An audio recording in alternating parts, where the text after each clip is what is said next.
Can you guys all see that? Yep. Yeah. Okay. So even before we dive into the schedule, just on that note of admin super user, I'll just touch on resources first. Okay, even before there, just one other comment. We develop everything in a database called Dev. So Dev, PMDB Dev.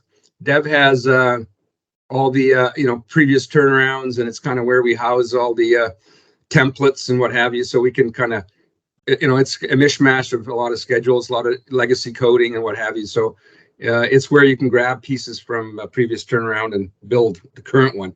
About 6 months prior to the turnaround, we move into a standalone database, PMDB prod, and the only schedule in here is the turnaround. So that way we can delete all the other fluff and make sure that everything in here is turnaround specific. And then after the event, this gets copied and renamed PMDB. This will get renamed PMDB 2023. So we already have a PMDB 2020, a 2021, 2023 is this one will be this one. And then basically what that does is each event becomes a standalone database. It's the source of truth. Of course, you'll have a copy in the dev, so you can, copy and paste and kind of build the next event. But having a standalone database, you can, because things like leveling settings and resource limits, what have you, if you have things assigned to more than one event by accident, then as you change those settings, it'll affect the event. So being in a standalone database, there's no risk of any of these resources being assigned to another event and then messing you up later. So this becomes the source of truth in a forensics sense. So let's touch on the resource. Okay, So one of the things we do here, so the hierarchy of the resource dictionary, TA, again, everything else has already been stripped out. So, in Dev, you would have, basically, we try to keep each event have its own resource dictionary. So we're looking at here is at the turnaround level, each company has its own node. We have, so they at their own node, all their resources are on that. And then for consistency and for speed and for easy review of the resource information when you're putting that out into PDFs and Excel spreadsheets, whatever, all the resource names always start with the company. So Apex, Sims, there's no doubt about, so when you're trying to assign a resource, all you type in the first few letters of the company that you're trying to assign, and boom, there's their short list, right? So and of course, here's one: do not use. As things evolve, you have to tell people not to use certain things, but we didn't want to strip that out because it may have already been assigned. So I think you can see the sort of the theme here. Each one of these is again starts with the company. Even in the ID, it's consistent. So you got TA23Q1. It used to be 23Q1, but the TA part came from some requirement on the Stoweworks side, because we do dump information in the Stoweworks. So that for whatever reason, Carlos asked that we stick TA in front of it, and okay, good enough. There you go. So, and then of course a short identifier for the company, and then identifier for the resource. So that's the resource ID side. On the resource name side, it's pretty much spelled out. Every resource is, of course, categorized as labor or non-labor. All the management type stuff or ops are on a 12-hour resource calendar, and all the there we go. All the let's go up to somebody that's a trade. Let's go to Laurenville. All the trades, for example, are on. In this case, a reduced calendar depending on what their average productivity is anticipated to be. So we actually productivity adjust both the resource calendar and the calendar, the task calendar. Of course, then we have Cost Track working with us right now. They're a company out of the States, and they're resource loading, cost loading, everything. That's outside of what I'm doing. But I do work with the with Cost Track, that team. Basically, they're a project controls team, and they've been brought in to do all the cost tracking, hence their name. Of course, some other codes here that these are all resource codes: PRBC craft, PRBC shift, activity. The direct indirect coding. The AP network stuff aligns with the AP network. Let me just go to resource codes here. So every resource has a multitude of codes. Company, whether it's a contractor or a company. PRBC keepers is a little code for me that you can see true. So those are in dev, for example. Sometimes rogue resources would sneak in, and it was a really quick way for me to see what was rogue and what wasn't. If it didn't have PRBC keepers true, it was rogue, and I would either delete it or reassign it, or it was something that was something to get rid of, right? Indirect, direct, basically just is this going to come up? No, it can't. How come it's not coming up? Okay. And of course, the AP Networks version. This version is a little bit different than AP Networks. This is what Cost Track does. They have their own little nuance. PRBC's happy with that. So you've got to align with the cost control folks on what's being called direct, indirect. Again, the shift, and then the craft code. Not really doing much with the craft code at this point, but there it is anyhow. And then as we go in, there's another code here. Where is it? That's not one of the ones we level on, but pipe fitter, for example, should have it. Yeah, okay, PRBC level. And basically, we flagged the resources that we're expecting to level on. So, yeah, here you go, PRBC, the ones that have one in it, and there's two that implies, sort of optional or sort of scheduler call kind of thing. I don't know, these don't want to come up. Here you go. There you go. There it is. Why is this not? Yeah, go ahead. Those resources you talked about, yeah, I call those my movie stars, and those are basically my red seals, right? That I want to level on. Absolutely. It's just that that doesn't work in a corporate environment. Exactly. So no, I mean, absolutely. That makes a lot of sense and helps get the point across in training. So that really does drive that home, and is a clear way to communicate that. But in the corporate world, that doesn't fly, right?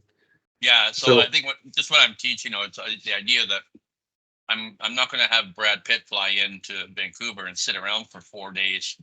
It's too expensive. So, but I got a supporting cast out in the parking lot, 300 people who want to be in the movies. I can let them stand around the parking lot all day. So, laborers, riggers, whatever. So I'm really interested in keeping my movie stars busy and leveling on them, because we can't possibly level on everybody, right? Yeah, that's fine. Yeah, exactly the same. That's exactly the point. But I just got to check my display setting here. There's something's really goofy. I can't move from one display to the other.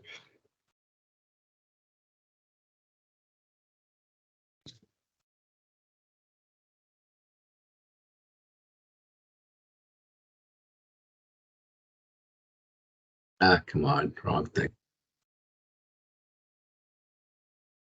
I can't even minimize my window. This is really weird.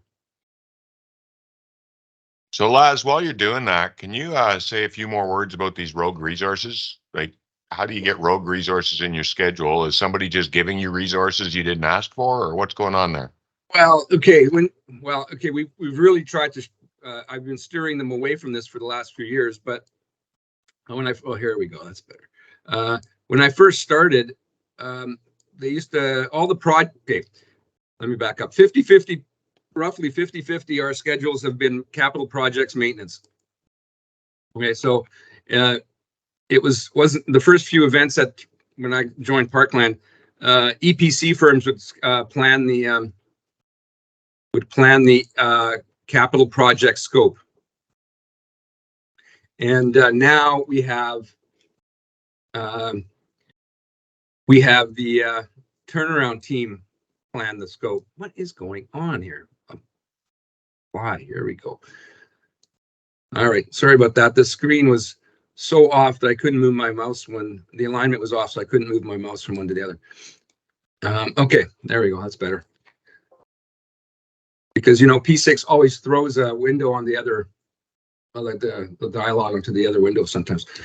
Okay, so yeah, so that was it. So when you're, you know, even though we have a sandbox database that's intended to, well,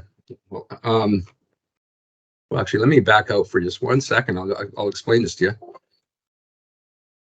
Yes. Okay, so sometimes, Peter, we got planners like Co-op is the planners plan right in P6, and I think at Parkland they do also. But sometimes they'll just add a resource that isn't okay. really So approved. here we go. These are our. Can you see the screen? You can see the screen, right, guys? Yeah, we can see it. Yeah. Okay, so these are the databases we have. We have PMDB ARC, which is an archive database. Dev is where we develop all new stuff as we're going because it's got the templates and what have you.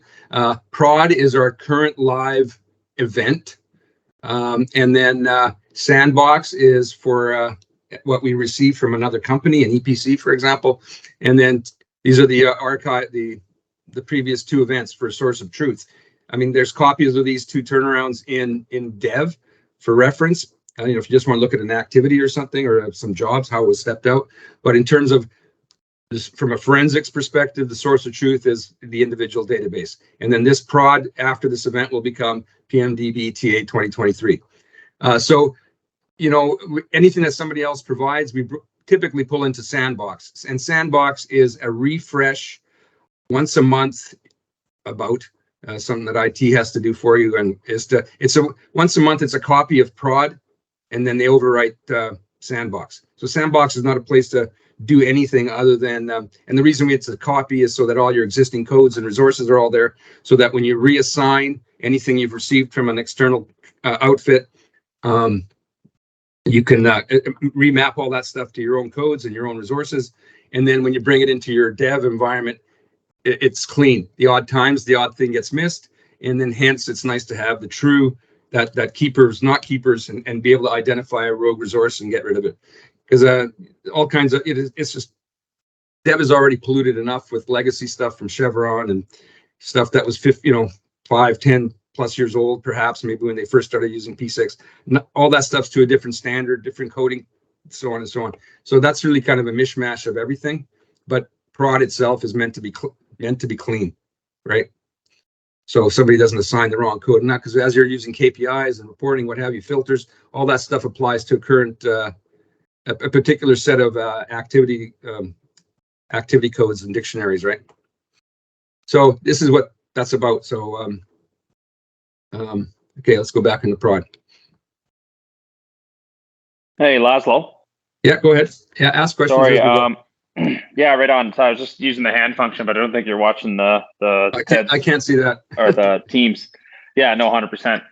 What limitations are being applied to the planners while planning in P6 as far as resource creation? Like, what are they able to do and what are they not able to do to complicate things? Well, we do have a good question. Really good question. Thank you. While P6 loads, I will pull that up. Oh, back up one. 2023. Yeah, I'm only here to challenge you. No, this is good. No, it's just fine. Don't worry. Here we go. Okay, so here's P6 again. I'm just pulling up the Excel spreadsheet. So we have a little sheet like this, which is basically project profiles. And then, so these are the various toggles you have in P6 itself. So let's just go down. There's a description here, but okay, here we go. Okay, so there's global security profiles, and then there's project access profiles. And basically, here's some definitions of users that you might have that I have on the administrative side. And then these are all the choices you have. And I'm kind of toggling, it's a record without having to go into the tool itself. This is kind of what we've, designated as who gets what. Everything from adding resources to editing, deleting resources. I don't want people deleting resources. So who is that? That's a scheduler. I don't want the scheduler deleting a resource. So where was that one? So anyway, adding, so he can edit a resource, but he can't delete it. He can't add. He has to come through me, right? Because I want it to a certain. Yeah. I want the naming convention consistent. I want to be able to go apply. I don't have to educate them all about the resource calendars and all that good stuff. They're planners, right? Or scheduler. Yeah. The planners get that scheduler assignment, and then what they can do with deleting templates or exporting or importing XML or that sort of thing, right? So all this is documented in advance in a spreadsheet like this, and then this becomes part of our how we do things. And here's your project profiles. Again, what's in, what's out. All this other stuff that's kind of crossed out. That's whoops. This was the legacy stuff that came over from Chevron, and I've never. I didn't delete it from the spreadsheet, but it's not in the database anymore. So anyway, this tells you all the settings and what's been turned on for what user based on their profile. Okay. So this is an important part of the tool. Makes perfect sense. Thanks. Yeah. Okay. And then it's also within that environment where you get to let's go to WBS for projects, I guess, where you get to responsible manager. You can assign users based on responsible manager. So P6 has a lot of really good access control, and so I can make a scheduler that can only see this one schedule. They can't see anything that says Parkland on it. So it depends on who the user is. You can really limit their access, and actually you can limit their access to within a WBS node inside the schedule, right? So if you have somebody that you want working with you and doing something in your live schedule, but not see the whole thing for, there might be some sensitive information in there or whatever, then you can control all that even within the WBS itself. Now, one of the things you're going to see here is, I said there's only one project, and there is the working copy. And that, as you see, everything else here has been turned into a what if. And these are all backups. We do a backup every single day. Here we put the date on it when we last backed it up. So Blake did one on yesterday. And along the way, we clean this out a little bit, but basically we keep some, we never get rid of the important ones. Right now, we have a baseline or the current baseline or reference point when Jamie, the turnaround manager, froze. He did substantial freeze of the schedule. Basically, he went ahead and communicated the duration and some key milestones. So it's like, we better make sure we have a copy of that. We have it both leveled and unleveled, so so we can go back to it. And of course, this is a copy of the project file that became the baseline itself, right? And then we'll whittle this down as we get closer to the event. So we'll probably only have one or two from pre-event at that point. And then again, during the event, we always make a copy in event and export one. And basically we do that. We do the export once a day, but we do the both once a day in the morning after the morning update, even though we're updating twice a day, days and nights. And of course, the reason for this what if thing is that this way, when you're leveling P6, it's a way to basically P6 ignore and leveling and all that good stuff. It ignores anything that's checked as what if. So it's just a way of ensuring that P6 is ignoring every other project, right? In case there's some cross-linking of accidental cross relationships or I don't know what. But anyway, it's just a way to force P6 to ignore these no matter what. And of course, we have stuff that we the placeholders. I'll touch on that as well. As new work comes in, like we've got a lot of turnaround added work since the scope cut off. So we put one-liners in the main schedule so that the planners know where to start adding their stuff. And then they also fill down some of the resources, the activity assignment, the activity codes to populate. So they do some of that for us. And then when they've done the step out plan, then we move I don't want to delete all those placeholders. I actually put them in this other file called placeholders. Okay, so we have that one open. Let's touch on calendars just a sec before we dive into this the schedule. We really like phased calendars, and I'll go to shifts first. We have two sets of shifts here. PRBC shift 6 to 6 or 6 to 1800. So that's a 12-hour shift. So basically, when I do the histograms, I report by shift. But the cost track fella, he cuts it off at a different time. So I actually created a shift for him that starts at 3 o'clock, because he doesn't, otherwise he has to make adjustments for the spillover and everything else. So that's just that's deliberate for cost track, who reports against that shift. But this is the schedule. The shift 12 hours in the schedule is 6 by 6. So basically it's just 0600 to it's 12 hours and then 1800. So because I do my histograms by shift. Okay, so that was the shift, and now calendars. All right. So in the spirit of the good old phased calendars, let's back up here. Global, and this is what I'm talking about. Having access to at the admin level. Some of this stuff is still legacy. I haven't deleted that, but anything that's got a G in front of it, I'm not sure what somebody did there.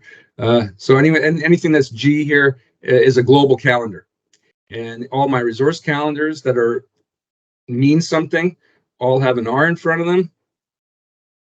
And all the project ones have a P in front of them. So when you see what's been assigned, you can quickly tell whether the project specific was assigned, or whether it's a resource calendar or whether it's the global. So that's again part of the consistency. Now, when you're looking at this, what you're looking at here, all the execute EX, so PEX, those are all the execution phase calendars. EPR are what we call early pre. So that's stuff that goes all the way back to 6, 8, 9 months in advance. Probably, I think it started last April. And then the cost track for fella, he uses his own stuff to top up the schedule. So basically the budget and the hours and everything else align. So this is all sort of behind the scenes, not to be viewed by anybody but the cost track guy. But he assigns his own calendars, so we call them management. POs are the post, a variety of posts. PRs are all pre, that last 6 weeks or month or so in advance, sort of like that just-in-time stuff. And then you can see the percentages, and those are the productive hours in the schedule. So the default for most part here is this EX 60%, 7 by 10 by 2, 10 hours a day is the shift. However, the working shift, but really it's only accounting for 6 hours of productivity. So what does that look like? Basically, I block out all the time that leads up to when that calendar should become active. And so I believe I started this project in April of 22. So basically starting in April, anything non-productive. So basically, or non-work, I should say. So basically what that means is that there's no way anything that I've assigned to this calendar is going to fall into the wrong time frame. And so here we go. It's going to get us to, well, okay, nothing earlier than Saturday the 4th, because there's some early release that falls onto this calendar. So even none of this work can even fall into the shutdown time frame, or when the unit shuts down. Whereas I don't close the tail end of the calendar, because I use shadow milestones to control that, and I don't close the tail end. The only one I do close the tail end on is the early pre, and that way, I believe. Let's take a look at one of these. Early pre modify. So early pre, I believe. Yeah, it led up to March. Oh, I guess I made an adjustment there, but it's dynamic, so I did change it. But typically, early pre stuff I prior to about a week ago was nothing could that was actually on it stopped right here before Christmas. So then I blocked out all the time till the turnaround was supposed to be over. So if anything that was early pre that was pushing into the wrong time frame would leapfrog the turnaround, and that date would be a real eye catcher, and you'd go, oh man, okay, I got something to look at here, right? So it's a really quick way to identify stuff that goes off the rails and needs your attention as a scheduler. So a variety of calendars. Again, back to I've pre-made all the globals so that when I make a new calendar, I already have a place to start. And I never embed days off in here. These are just truly 7 by 10 by whatever the productivity factor is. It's the in-event calendars that have days off embedded, for example. And let me touch on that. Modify. Okay, so the first day we do this site's a little unique on that. They like to do a 13-1, but they don't. It's not. They're not sort of back to back in the sense that. So the first night shift is off on Friday night, and then there's no day shift on Sunday. And what that leads to is that night shift hands off to itself and day shift hands off to itself. So that really works quite well. And that's why, so here you go. Here's my 60% throughout the day shift and night shift. And then as we come into Friday night, there's no night shift. And that, of course, means there's no hours on the night shift, which is actually on Saturday morning after midnight. And then here we go. Then on Sunday, there's no day shift. So what you can see here is that anything on night shift, they hand off to themselves. And here, anything that was on day shift, there's nothing here. But then they, that night missing is fine because now that day shift handed off to themselves as well, right? And the other thing we do, and this is evident in the S curves, is that no matter what adjustment we're putting here, whether it's 60%, 70%, whatever, the first shift back, I always half it.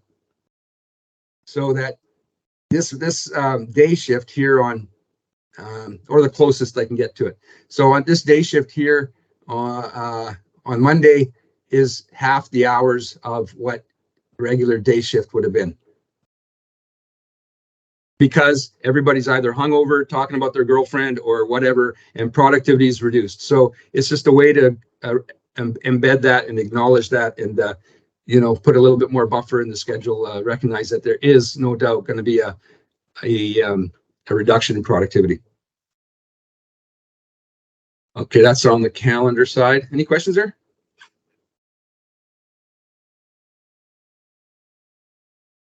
Hello, everybody still there? Yeah, no, all good here. Okay, here's a unique one. The shipping. This one is what do we got on it? Yeah, it's just a couple of hours. Basically, there's a window of time in the morning before lunch that typically shipping takes place, and then there might be a window at the end of the day. But basically, because we do ship stuff off site, and it's going to get delayed till the shop or the stores get to it and ship it. So if let's say something was finished at let's say the predecessor was finished on night shift around midnight or something, there's no point having the activity that says ship immediately after that, because nothing's going to ship on night shift. So basically, this is capturing the windows of time that something will ship, and so all shipping activities fall on get this kind of a unique calendar, right?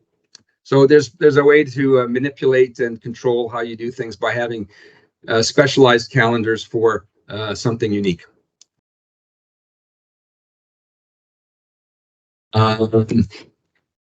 Okay, so let's dive into the WBS, I guess. Here we go, collapse all. We have the good fortune of not having to bring data from JDE or SAP or whatever. We've when I first started at Parkland, everything was planned either in Access or a napkin or Word or Excel. And some of the planners actually did it in all three because it was bizarre. So anyway, over the years, managed to get them all into P6, and it's so basically we do have a bit more free reign and not being held held tight to some a predefined system that inhibits your flexibility as a scheduler. So our current schedule has 25,000 some odd activities and roughly about 8,000 steps. So we're back to that 32,000 range of activities. Those 8,000 steps used to be activities, but now they're steps, which is way better. Helped clean up the schedule a lot. Okay, so the structure of the schedule itself. Let's just put some things over here. Yeah. Okay, let's just go over here. Oh, this is the job count. Sorry, open. Oh, there we go. So it's really nice to you know the layout. Saving layouts is a fantastic thing at P6. Just save as many as you need, and you know, with a half decent name. So in this case, PRBC default, or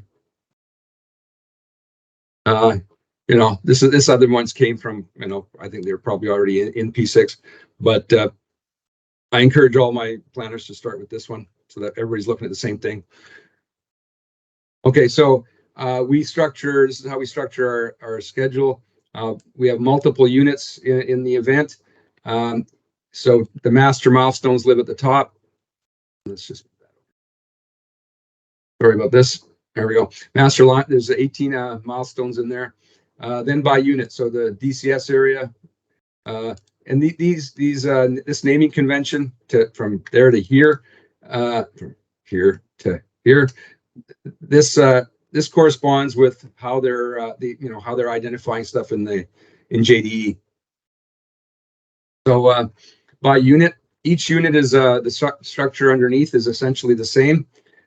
So we got so under the crude, we've got unit specific milestones.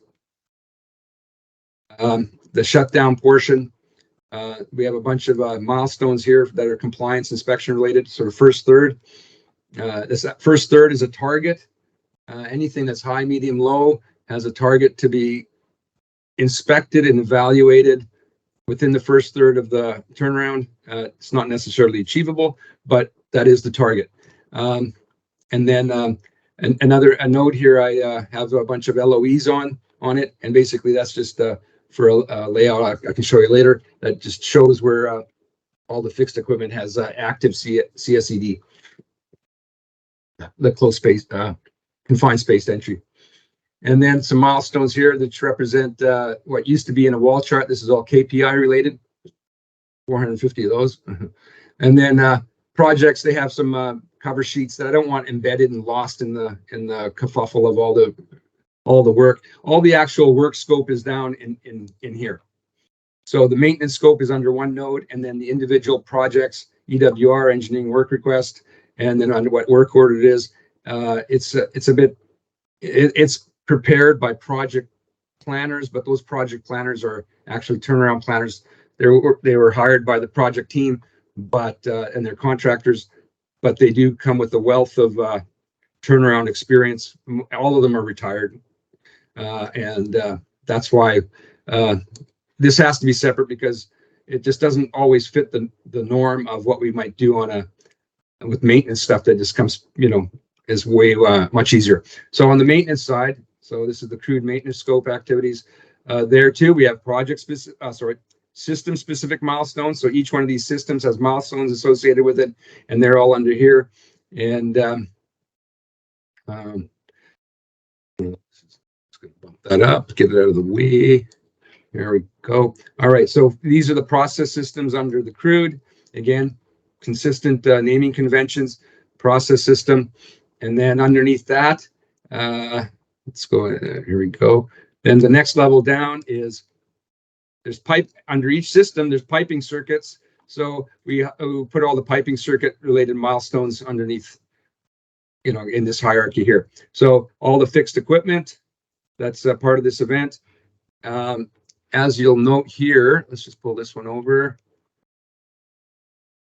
We make strong use of the WBS category field in P6, and we have a predefined dictionary here of 281 is a code that's coming out of JDE. So we align with that for a good reference, but here we go. Here's our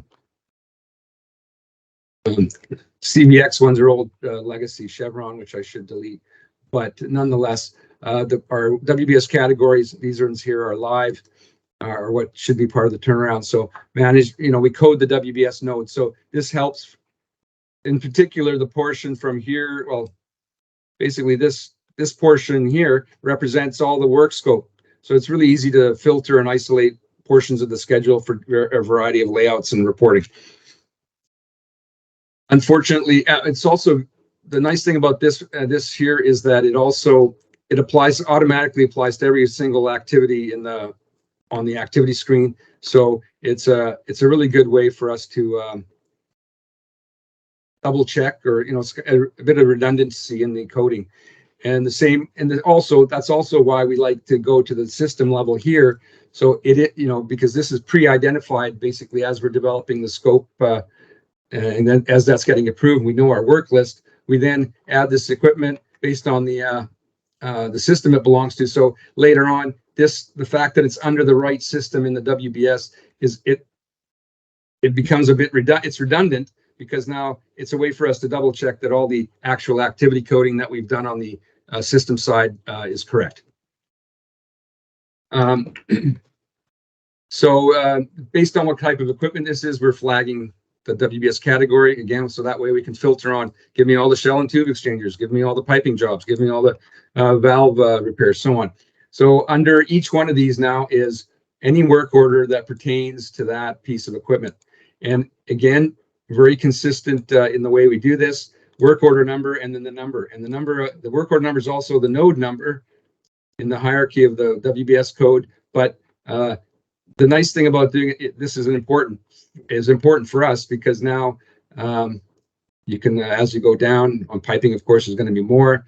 TAWs get named a different way. So TAW first, work order number is the identifier again. But when you do that, boom, as soon as you sort by alphabetically, it's pretty easy for, okay, hey, do we have all the scope? You can cut and paste this into Excel, and boom, everything that's got work order in front of it is automatically part of the maintenance scope, and anything that would have EWR in it. So where's the field here? Here we go. Let's just, okay. So all the project scope is always identified with EWR first. So again, really quick, easy way to make sure you've caught all the scope. And that's why it's important for consistent naming convention. So all EWRs are like that. All work order stuff is, all these other codes. Well, this is just part of the hierarchy, what have you. So that, it's easy to ignore because you know that as you go down, here we go. All the TAWs that have been added. This is just crazy, but this is all the TAWs that have been added since scope freeze. God, unbelievable. But anyway, the naming is important. And then same with down here. Now you got work order number. All these are down here with the right work order number. So there's a methodology to the madness, because it does facilitate reporting and extracting information later. Okay, so that's on the work orders. So here we go. Again, so on the project side, it's a mishmash of stuff, different planners, different needs, whatever. Some of this stuff is, the coding here. It's not always what I would have done, but I don't have time to shadow the project planners on everything. What's in the actual plans is really good. So that part's excellent. Sometimes, and here's the other aspect of it, you kind of see it right here. The project folks get really, really lazy. We have like close to over 1,000 work orders on the maintenance side. And I think we have, and then over here too, you can see the different EWR numbers here, but they all have the same work order number. It's like, thanks. So there's, I think, 6 or 7 work orders on the project scope, capital project side for roughly, the same magnitude of budget, 50-50 in terms of the schedule. So that's just the way it is. Okay, so on the Any questions on the WBS here? No, I'm good. I'm just noticing that you guys are just as good at scope freeze as I'm familiar with. Yeah. So, but that's Oh. a good comment though. But Peter, we try not to talk in terms of scope freeze. What we do is we say that there's a point at T minus something where we kick off the change management or the risk-based scope review hurdles into a change management for added work. So what we're saying is, at this point, we have an initial budget and we have initial scope, and anything that comes in now is going to get further scrutinized and it's going to affect the budget. So because it always comes in, and it's actually quite acceptable for it to continue coming in as long as those hurdles continue to increase. We're having the same thing with Sherritt, and it's mostly EWOs and just other work that came in. It's non-regulatory, but so what we're trying to do is try to stop that stigma of the freeze and it never works. It's just it doesn't have to work. What it does is it kicks off the change process for late work, and that works beautifully because now we have the hurdle. So it's successful. It's just of course it's crazy, but and challenging. That's exactly it. We call it, Parkland refers to it as scope freeze, but exactly that. Basically, all those TAWs, that's why they're called TAWs, turnaround added work, because it did kick off, as Ted says, the change management of change process and the extra scrutiny.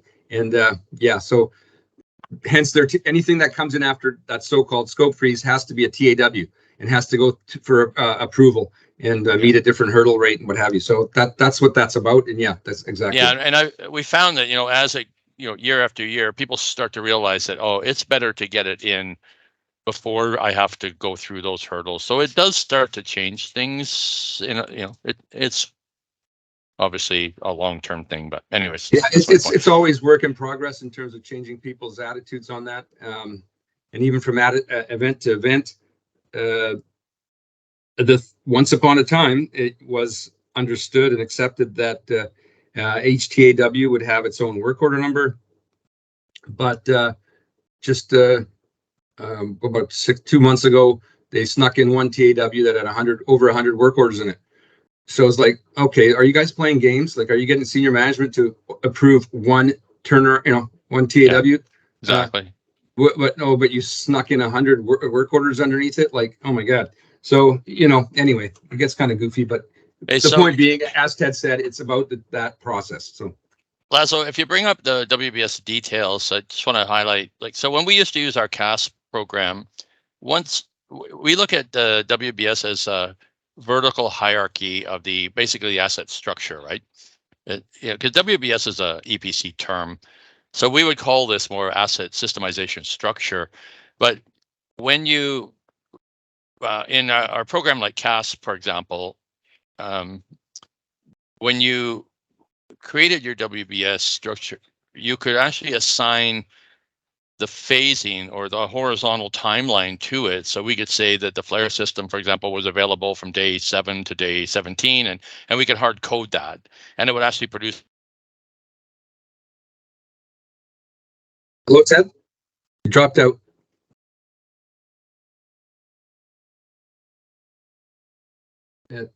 Ted dropped out there. Yep. Power outage at Sherritt. Okay. So this is the WBS. Again, I like to just basically say that as I was pointing out about the being consistent with the that's got no work scope in it. The reason some of these other units are in here, like these ones that only have a small number of activities, what have you, is that because they are also part of the shutdown. Not in the sense of being a part of the event, but they're part of bringing all these other units down, and they do affect what's going on. So there might only be basically shutdown and startup scope in here. So that's why they're here, because they're cross-linked, right? To in the shutdown and startup sequences. So sorry, can you hear me? Yeah.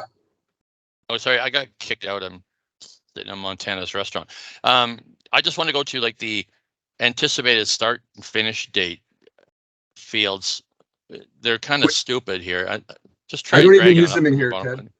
Ted. I don't. I use know the what my screen point very was. My point was it's a stupid thing. Like, I don't know if you can go to your details here.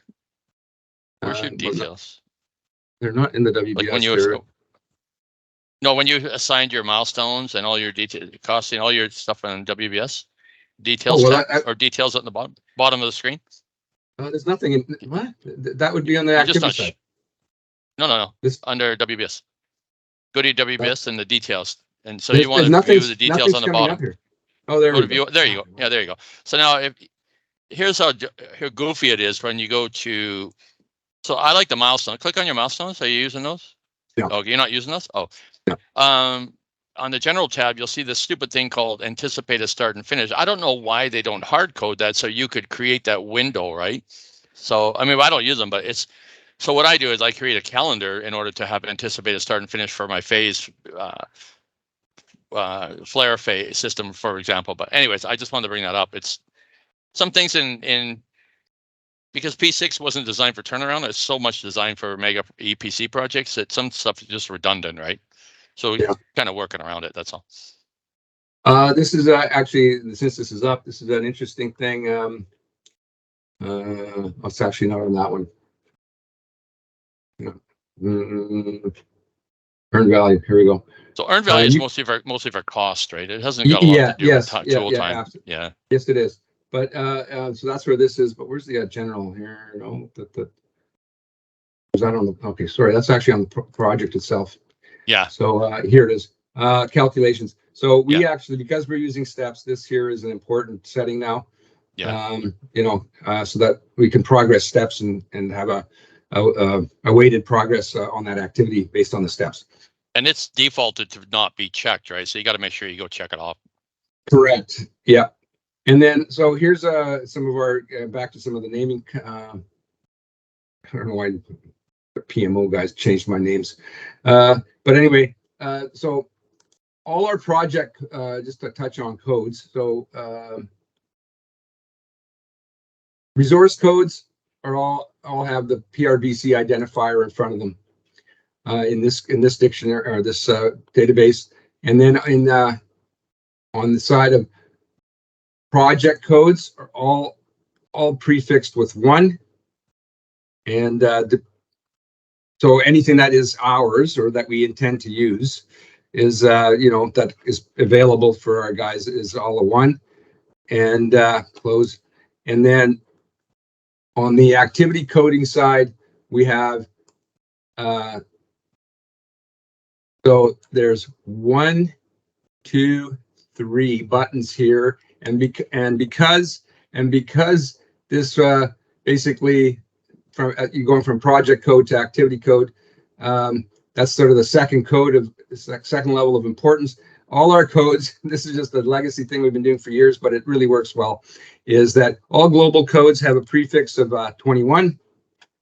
All if we were using EPS codes, which we're not, they would all have a 22, and all our project specific codes, in case somebody needs a quickie on the fly, quick code, then it's with a 23. So that way we can easily tell what when you're assigning codes, basically all our stuff groups together into a common, basically in alphabetical order, right? So all the 21s come together, all the 22s would come together, all the 23s, and then of course as you're looking down your activities, you can really quickly tell what the 21s are and what the 23s are. So with basically, it's telling you right there that that's a project specific code versus a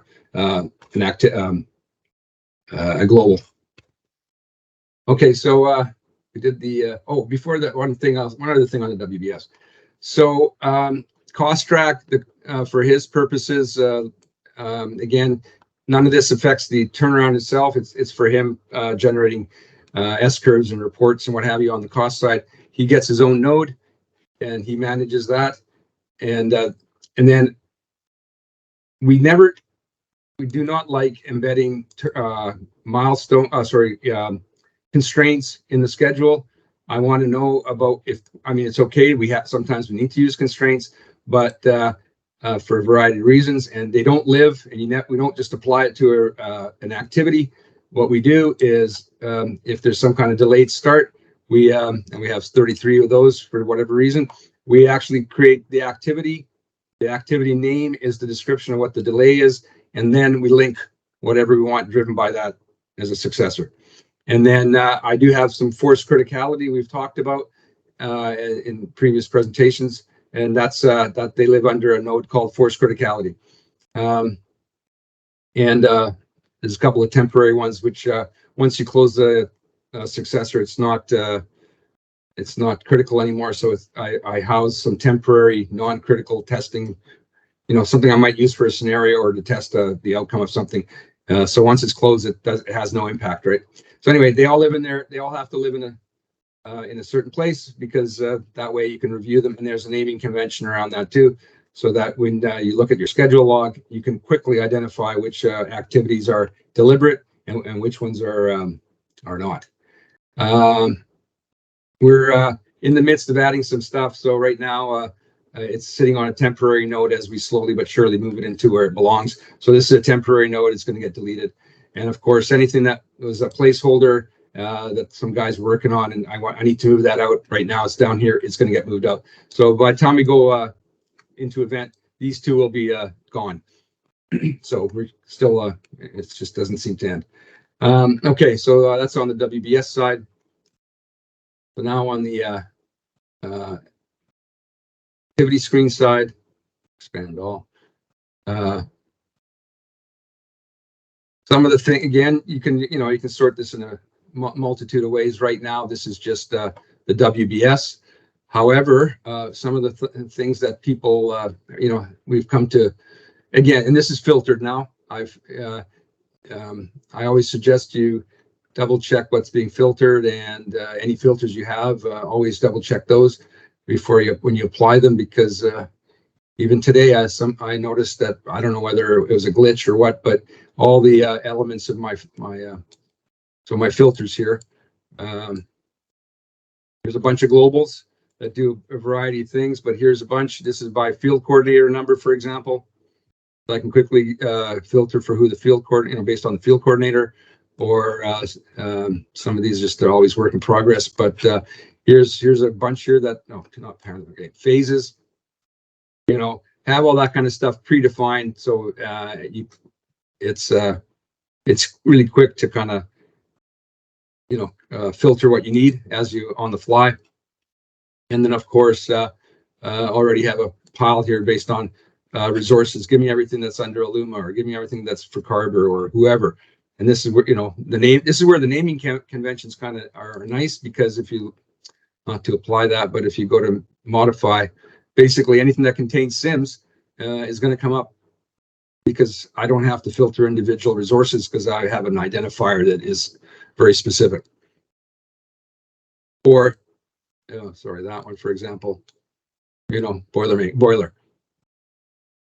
This is what I refer to as programming before we start scheduling, right? Where configuration and coding. So there's a ton of those. And then I've got, every system I can just filter on real fast, or I've predefined a bunch of, give me some stuff that's, based on float value, or, just, this is stuff that doesn't get developed over one day or anything. This is stuff over time that you kind of, you start to incorporate these into the dictionary, right? And here too, it's WBS category. Give me all Collins vessels, exchangers, and furnaces. Give me anything that's first, third, or later. Give me stuff that and piping, or just the first, third milestones, or just Collins, or just Collins and vessels, or just, and this kind of develops over time as people give you requests for this or that, and you start building, so if you have the logic, or you have these other things set up, then it becomes rather easy to replicate, to get at what you need very fast, right? And here's a bunch, ZZ. These are all sort of plan health check related, that quality control stuff. Okay, so let's collapse this for a sec. Let me just dive down to that all important, see, I've got it filtered. So I've got a thing called WBS equals event schedule. So, none of that cost track or my milestones or stuff that I don't want to see. is already filtered out. So it's really easy to kind of boil that down. But if I just get rid of that one, let's go all. Now you're going to see all kinds of, you're probably going to, yeah, okay, so here we go. The one I wanted to focus here just for a second was this delayed starts. So as part of the naming convention again, every one of these has starts with a crit. So when I look at the schedule log, it's pretty quick for me to tell whether it was one of the ones I wanted or whether it's an activity that is in the schedule itself that somehow creeped into having a delay or open end or whatever. So phase, BP, these are back page. They're not actually part of the event per se. I don't want them showing up on any other report where I'm filtering for phase. But here's the kinds of things, delay start to December 12th, or delay substation JSA to January 23rd, or delay Wiesmer high voltage electricians to start on Feb 7th. These are things that are being fed by the planners, and of course I don't want them just putting constraints on stuff. So delay start of heat up desulfurizer to 400 degrees to be negative 14 hours. So even if we have a lag and very limited use of those, but there is the odd one, is these happen to pertain to startup. So basically no lags without an explanation of what it is. Right. And then on the the criticality side, which we've talked about and maybe Iran is not familiar, but we can talk about that in another meeting or later, about the use of these shadow milestones. Basically, every one of these is for forcing criticality. That's why, hence the force criticality on the tail end of all these. Again, and crit is the predecessor. So when it shows up that there's in the schedule log, it says there's open ends. If there's an open end on something that doesn't say crit, then I know I have to go address it right away. So because either the relationship fell off or a planner forgot to close it. And there's a variety of reasons, right? So basically all these all force zero float to wherever this time frame is. So idle, they want the LP down ASAP and no delays in that. So of course we're just leaving that open. So it's that's the longest path to get to the longest path of that sequence of work that drives this date. Here we've a couple of these have asterisks on it because I did want a little bit of float, but it's in conjunction with a finish on after or a start on or after. So a combination of a finish on or after and a start on or after plus an open end gives you zero float to that point in time, and then that's how much float something may have relative to that. So that was one of those. There's another one. Shorten. This was here. There's some jobs. A sequence of work we only have a handful, a small amount of work. I think maybe 600 hours for these Sims pipe fitters, because everything else is with Laurinville. But in this case, because of leveling and the float in that system, the Sims pipe fitter work got stretched out. There was like a 2-week gap between the disassembly and the reassembly. So I used the shadow milestone here to close that gap. But all these are very deliberate use of a shadow milestone to force either zero float or a particular amount of float based on a constraint. And typically, ultimately, the most important ones are typically the unit PSSR or the unit on test. So basically, the longest path in this event is in the crude, and so the longest path leads to this unit PSSR, and that longest path will have zero. Well, there's float. There may be float in the path itself, but it's still going to be the shortest duration that can get you there to this March 29th. And sometimes we'll even embed things like here's an interesting one. And this is something I noticed earlier today. I got to go take a look at it, troubleshoot it. Where is it? The pre-work. I got pushed a bit. Here we go. Where the heck did it go? Pre-work. Pre-work construction. Oh, that was the pre-work construction. Regular pre. Can't find it now. Sorry for jumping around so much, but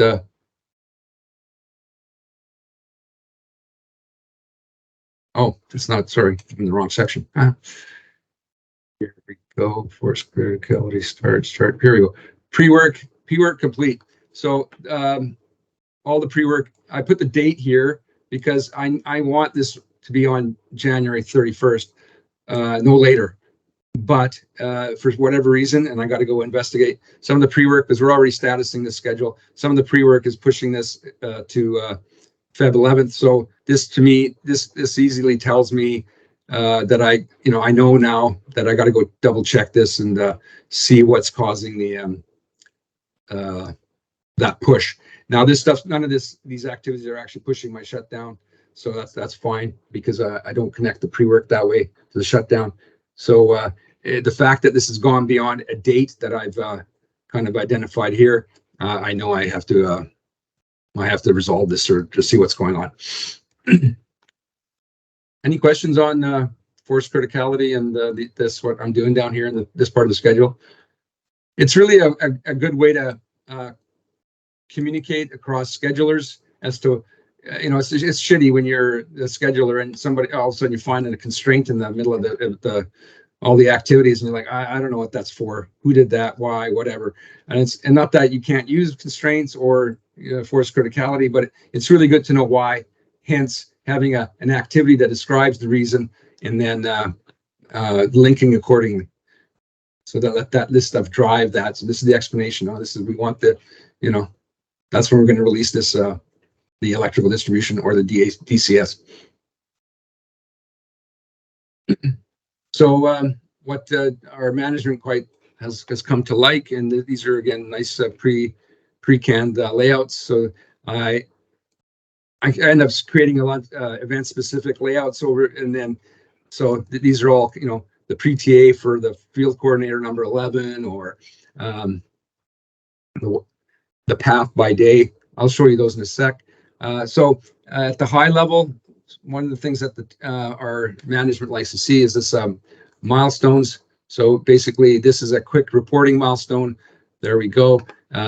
This is relative to that substantial freeze back in September. And of course, this will be updated when we actually do a baseline right before pull feed. So the baseline here, the point of all this is that not that the activities themselves are meant to follow the baseline or anything like that, but these are the important milestones that senior leadership wants to monitor, and we're measuring how we're doing on these milestones plus against as a variance on that baseline, so that way I can control these with shadow milestones. And what's important isn't that, and because we don't want negative float in the schedule, so it's better to in that with that in mind, it's better to assess how we're doing as a variance against baseline by freezing these milestones, just freezing by baselining these milestones right before the event. And then after each update, I update, and then I have a global change that milestone indicator. All that does is look at the baseline variance and applies green or yellow. I don't like doing red because that freaks everybody out. So we just do the yellow. Hey, the yellows need your attention. We might recover, don't worry. But anyhow, that's how this gets applied. The other one they like to see on the turnaround side is something. So basically, let me just back up here. When I print this, preview, it just looks like that, and it's a one pager for them. No Gantt information. You don't need that. But this, they get, this is what they like to see. The other summary that they've kind of grown fond of, and it's at night because I hate giving them activity level information because they just they go down a rabbit hole that they ask questions and they don't really do anything with that information. So the other one that they quite like is this one by phase. Apply. And what this is it's a summary of what happening here, or something's going on here again. So I don't know why this is here. This shouldn't be there. So that's a good way. It's also a quick way for me to identify glitches or something that somebody has changed since last time I was in here. But let's see what is causing that. Oh, somebody actualized something. And okay, obviously, okay, you know what? That's got the wrong code on it. There we go. So it's a really quick way for me to, oh, come on. The heck? Can't won't let me pull up the window at the bottom. There we go. Why not? MP6. There we go. Sorry about that. Let's just phase. That really should have been regular. Here we go.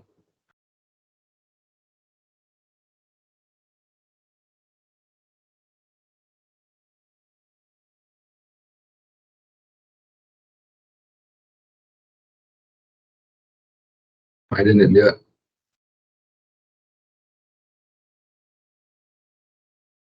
My bad. But no, come on. This over the network here remotely, sometimes things aren't. There we go.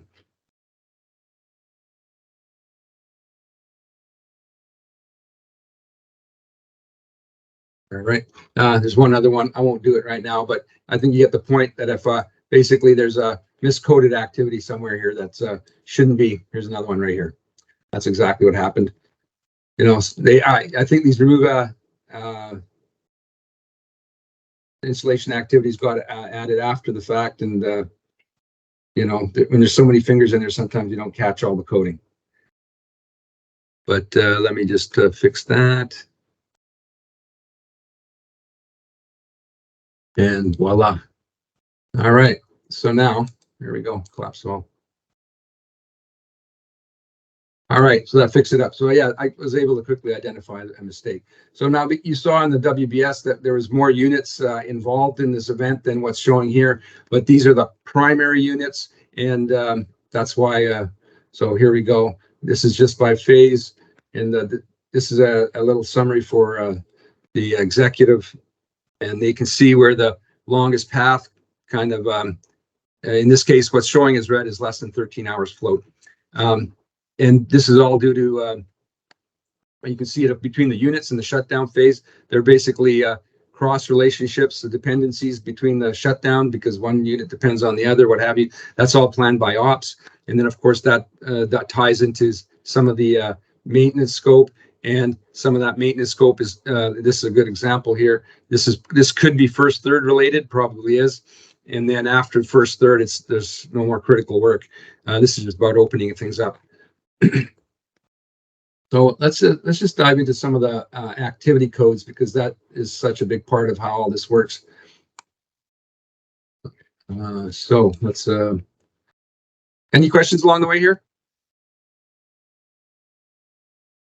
Well, I'm following along as best I can, but I'm hoping Ronnie G's catching most of it. Ron, speak up. Oh, I'm before I doing dive good. into, go ahead. I'm doing good, Lars. Thank you. Okay, before I dive into the codes just for a sec, there's another layout. This is something that's been, you know, that's kind of come of late and I've lost a little bit. Where's the event? Okay, event schedule. Okay, you know, a lot of we used to just put out schedules that look something like this. You know, it was basically the whatever a layout with a bunch of columns, and then you know here's your activities, you know, whatever, and then it was all by the WBS, right? And this tends to really, you know, I was never very satisfied with that. And then recently, actually, it was really the last event where we started to do this, and it big time. And I'll just change the layout here because it's already there. And the guys really like this for us. Event schedule by day. And what I mean by that is that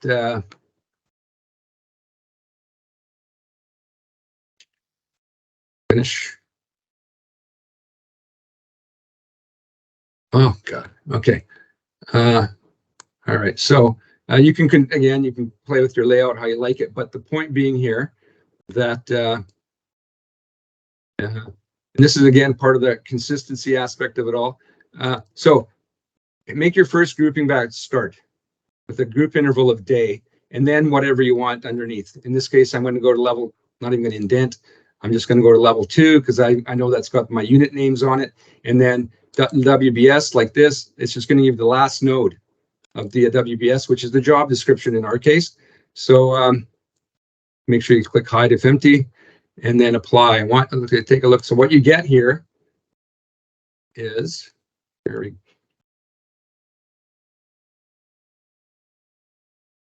I get that off of there. There we go. Okay, so let me just group this collapse here for a sec. Collapse all. So basically, the activities over here on the in the Gantt are always going to be grouped first by the date. So you still get your nice waterfall, but everything is grouped by date. So no matter where it is in your massive WBS, at least those start dates kind of rise to the grouping of this date. So really what this is saying, based on the schedule as it sits right now, expand on Feb 8th, oops, yeah, on Feb 8th, one sec, let me filter one other thing out of here. I did change it. Activity type, there we go. So this is going to filter out all milestones and whatever else. There we go. Okay, so by Feb 8th, all this scope has activities in it, and so there's de-energizing. There's so this is all divvied up between like 25 or so field coordinators. Okay, but this is what's nice about this is that it's brought it all together under the date, rather than the different nodes that it could be on scattered throughout your WBS. And then it makes it really easy for the waterfall is still by day, and by here I got it by unit, work order, what have you. But now, so this is but for the entire schedule. Of course, you don't want to see that.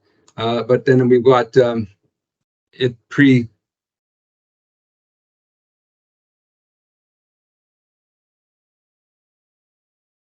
Okay, so here's one of the vessels. So again, just pre-canning these reports or these layouts based on the requests from various, whoever's requesting, our field coordinators, for example. And so here it is by day. These are the activities that happen. Okay, this all starts on Feb 11th. This starts on the 12th. This stuff starts on the 13th. So now it's really, and they've got the work order number, this job description. So I do something like this for the longest path as well, or the critical, the longest / critical path, and then that's what I give the DRV or the senior leadership, right? So I encourage you to use this grouping by day if you're not already doing so, because it really does simplify what people are looking at. That way they don't have to go to page 200 to find something that's still on the first day in your PDF.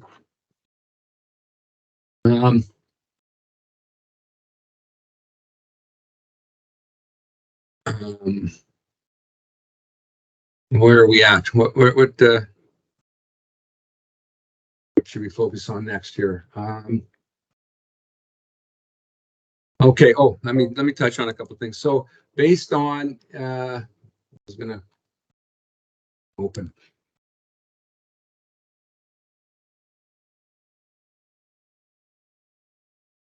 Activity code check. All right. Because we do have so many codes. So, of course, the activity ID, we have a code for, although the work order number is embedded in the WBS path because it's the last node identifier, we also have a field for work order number, UDF work order number. One of the things, the lesson learned from many turnarounds ago was the pipe fitters really need a reference number So we have, we're capturing P&ID where appropriate, ISO where appropriate, and then that way these show up on look-aheads and they, on the shift report, I should say, and then that way it doesn't just say field weld 1, it actually, of course, it's field weld 1 on a particular ISO. So predecessor, successor, let me just, as we scoot across here, we have not only, okay, so here's one called a unit, area unit system. This code, let's go in here. I'm just going to walk through some of these, some of the codes. Okay, so starting with area unit system. This is a code that is closely, actually to this level, it does mirror what's coming out of JDE. So here we are. This is the site, area 1, area 2 north, area 2 south, there, so on, and then this goes down to what unit, and then the unit to the process system. So this code takes the activities to the process system. Again, this is in a sense it's redundant from the WBS, but the WBS ensures that this gets applied properly, and then of course this gets used for a variety of filtering or grouping. There's that one. This equipment one's an older version of that. It got too cumbersome. We used to have it as one with equipment, but now we broke that into 2 codes from area unit system to another code called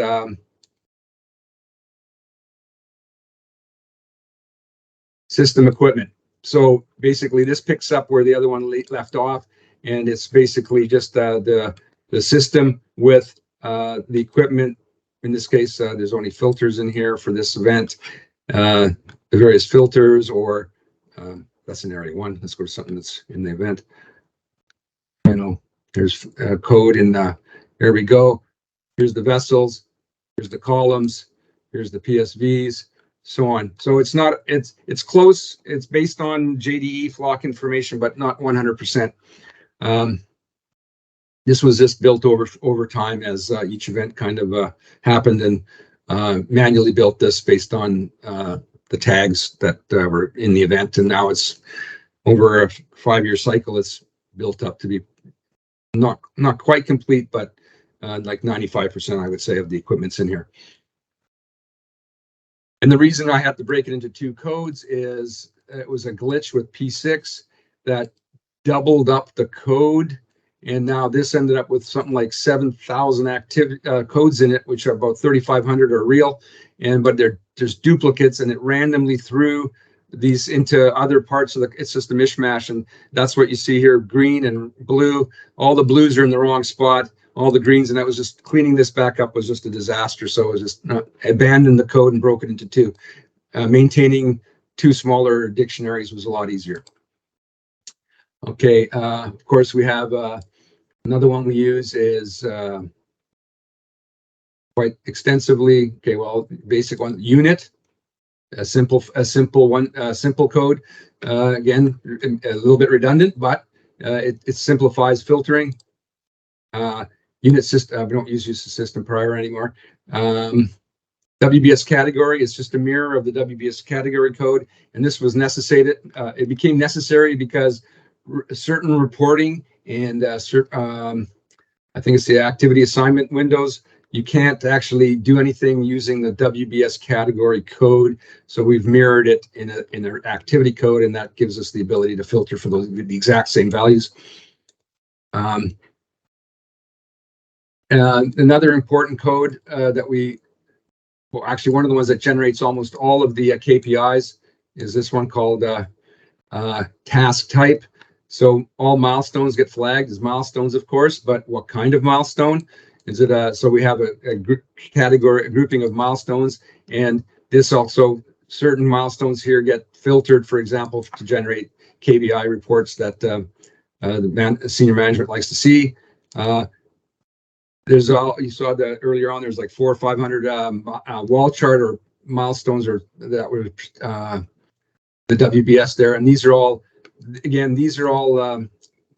flags on milestones that facilitate KPI generation in Power BI. So the wording is consistent because the Power BI just uses the wording on here. And then because this is, so that way I don't have to worry about people spelling stuff differently. Then our structure of our schedule is release to maintenance and release to operations. So we release by system. So we flag all our milestones that way, whether it's the release of an entire system or whether that represents a release of a piece of fixed equipment. And then RTM Lotto is typically the first activity in any job plan. And then on the PSSR side, all PSSRs get coded to what kind of PSSR they are. So 251 here would be a column PSSR. And then down below that, whether it's an internal change PSSR or the actual PSSR, if they flag it post, that means it does not drive startup. And then there's another activity sometimes around checklists. So, but what the importance here, or what the factor is this, that StowWorks, because we use StowWorks for our PSSR management, and StowWorks reads these values and prints the correct PSSR form based on what this code value here. So it knows basically anything that's flagged CS like this, 281 CS, for example, these check sheets are printed out of StowWorks, managed by the completion PSSR manager or coordinator. And this way we can have multiple PSSRs related to a job, and we can flag whether we want an exchanger PSSR or a pump, an electric, because you might on a job you could have a piping PSSR and you could have electrical and instrumentation as well. So they have different forms, and this facilitates StowWorks to spit out the right one, because we don't pre-print our PSSRs more than 24 hours in advance. So that because they are controlled documents, we print them on waterproof paper. So that's all. So this is all about flag. Oh, sorry, back to that. That was all about flagging the activities to generate a variety of things. Collapse all. So then on the other side, we flag release to operation milestones as well, whether it's the entire system or whether it's part of a yellow line, and then all the shutdown stuff, of course, gets flagged with a shutdown code or a startup code. So we can generate all kinds of reports as to what is going on in the event. And then, of course, anything management related that we don't want to report under that. So it's pretty easy. For example, I can just filter for give me everything under active, and I get all the stuff that actually pertains to real work. Whereas, so I don't have to get all my milestones and everything else. Okay. Here's one. Flag it fixed. That means I got to do something. Again, here the blue ones are rogue, or that haven't had a chance to clean up yet. So I use this coloring to help identify what I'm good with, and because I am the administrator on this, right? So I'm flagging this as, hey, this stuff here. Do I need it? Actually, I just added this the other day, so I haven't had a chance to turn it green. But the point being is that you can use these colors here. That's how I use it. Just to color stuff that, okay, I'm good with that code, or something that may or may not be something I want in my dictionary, or something that's a candidate for trimming the dictionary down. But that's one of the most important codes. Now, with regards to leveling, one of the things we do, and this goes back to how leveling really works well. In a nutshell, we level based on, you want to break that down into a sort of disassembly versus reassembly. And well, this is the code that we use is actually activity priority. There we go. Can ignore the depth there, but basically 1 through 4 is disassembly, sort of neutral is 5, and reassembly is 6 through 9. Now, this gets really hard to apply if you don't know how to, oh my God, how you want me to apply this? It's really kind of dumb, or it's difficult to keep that in your head. So it's almost like you're re-educating yourself every time you're trying to do this, because it's you got 25,000 line items, right? So really, I've developed a code called the guide. I don't use this one for leveling, but this is my guide on how to apply that. So how do I apply that? All milestones get 0. Anything that's pre gets this one. So it's easy to now navigate your schedule. What kind of activity is this? Oh, this is one of those. Okay, that's a high or a what have you. PSSRs that ship R2, orbit valves that ship R2.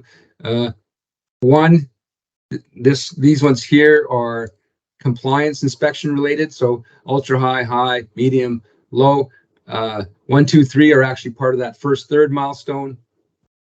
And 4 is not. 5 is okay, like it says, all inspections, routine work, shipping, planned repairs, discovery work, and then all piping jobs are this one here, PSVs that are repaired or swapped on site, and then 6. What's 6? Well, anything that was 4 here is a 6. Anything that was a 1 up there is a 7. Anything that was 8 is a 1. Now you can play with this kind of stuff. It's this is part of the art and the creativity that a scheduler should have the freedom to consider. But this code I find helps our team. It makes it much easier to apply, whether you want it to be 1 through 9. And then I have a global change that just populates the other code for me based on what I chose in the guide version, right? So this is what the leveler uses because it's a clean code. There's no other. I know it's going to prioritize correctly based on 1, 2, 3, 4, 5, 6, 7, 8, 9. Whereas this one is a guide. It's a mishmash of alphabet after the letter, but the number. But so I don't want to be leveling on this. I want to be leveling on the other one, but this helps me apply the code. But what's another one that we? So some of this stuff. Okay, so there's a system. Saw that process system. This is actually again, it's a bit redundant, but Stoweworks for Stoweworks' sake, it's just a flat code that looks like that. And this Stoweworks uses this. The reason it's got the underscore in front of it is because I don't want Excel to think that this is a number. It's always meant to be text. Otherwise, because if Excel thinks this is a number, it's going to turn this into 257.08. I don't want that. So that's why the underscore, it forces Excel to always see this as text. Some of our activities, back up the best here. So everything gets that process system code, but some things have a secondary system, and that would be something like a PSV that's basically part of 2 systems, the inlet at the outlet. And so we use these 2 codes, or basically this process, the system information, whether it's in this code or in the WBS or over here. You see some levels of redundancy, but they all have a kind of a purpose. And what they do is drive, for example, here you go, our milestones. So let's just do a quick filter on, whoops.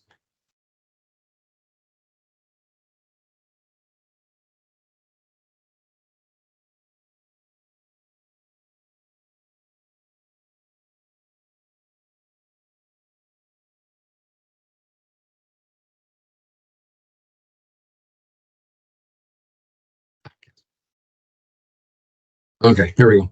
So at the system level, let's collapse all so you can see kind of how we get here. So at the system, in a unit, at the system level, each one of these systems, of course, has a, at the top is the system milestones. So these are all the systems in the crude, but at each system, now here's a bunch of piping systems that are part of system 30. Okay, so all of these drive milestones. So we look at that milestone, rogue stuff here, but basically the key here is that, oh, there we go. These 4 milestones, some of this stuff, there we go. There you go. So all piping jobs are intended to be linked to their PSSR milestone based on what circuit they belong to. So, and then these circuits, because they're children of the PSSR, the system, they all drive the turnover. So the naming convention, you can kind of see that here, and this is all part of why naming conventions and IDs are kind of important, is that 51 is unit 51. This is a PSSR milestone. 030 is the last 3 digits of the system identifier, and X001 is a piping circuit that is the raw crude. 20 is the brine water. Desalted crude is 002, and so on. So all these are children of the system, which is the desalters. Okay, and so really based on whether a job, so anything that's not on a piping circuit will link to the this PSSR milestone. So that's, here's the PSSR for that, for example. It links to this because there's no piping circuit information on this instrument, so it's been linked to the milestone. Whereas anything that we do have the piping circuit information on, we are coding to this milestone first, which is a child of the PSSR milestone. But there's the naming conventions, again, are just super important because 51 PSSR 060 tells me that it's unit 51, it's a PSSR milestone, and it's in system 060. Then the same one again, just on the piping circuit side, the X004 is the identifier for the piping circuit that belongs to. So when you're actually, and then we do the same on release to maintenance.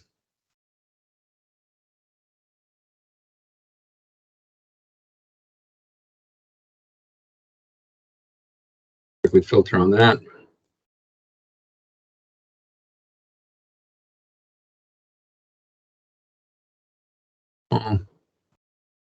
RTO. Sorry, not RTO. PSSR.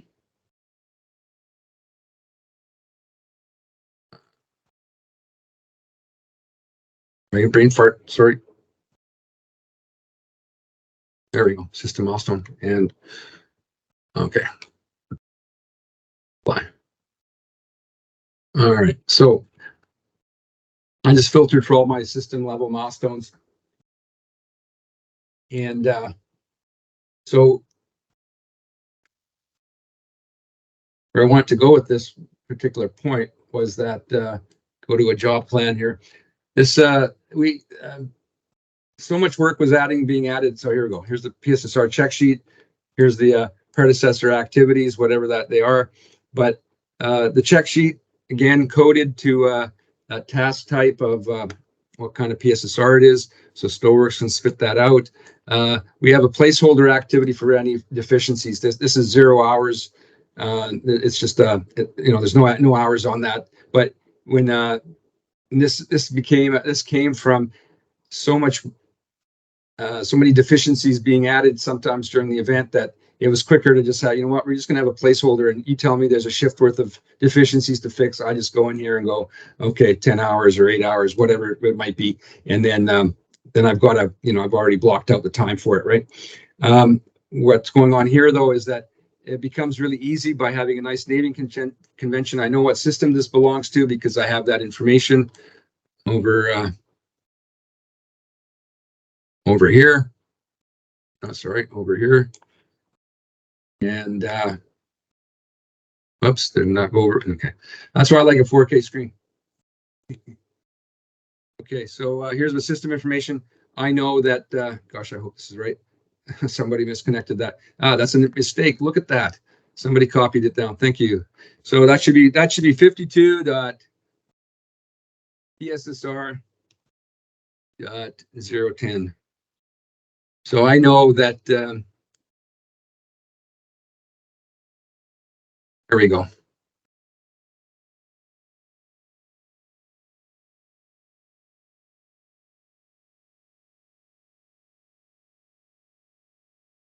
There you go. There's my PSSR milestone.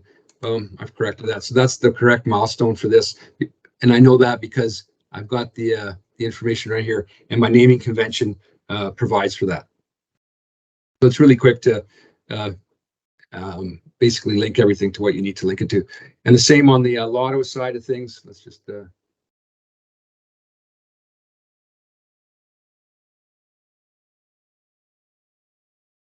CSV job, for example. Let's go by date. There we go. The Lotto, all Lottos, there's other work linked to it, of course, but basically all Lottos are driven by the system they belong to. So this one is 251.050B, and here it is 51 RTM, that's release to maintenance. So this is always at the very least linked to the release of that system. Now, on the some of the codes here are a little bit incomplete because we're in the midst of adding a bunch of stuff.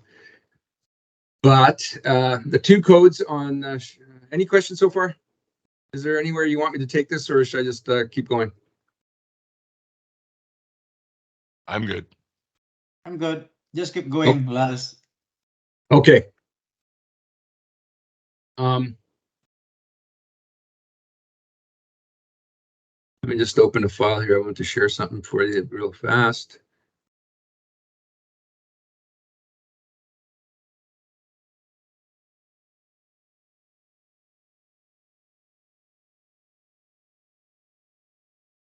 Come on.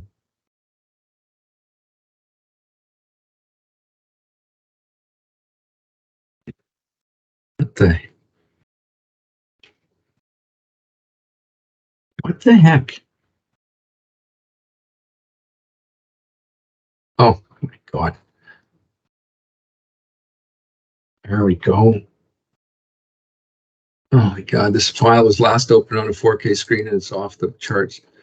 Okay. What I want to just focus on here for a real second. Okay, so we have developed this guide here at, it's called the Turnaround Schedule Development Guide. So this is basically how all the stuff here is set up.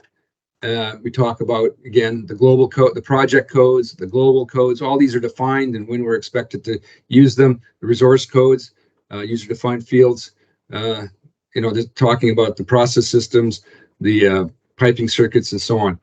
So what I want to dive into here,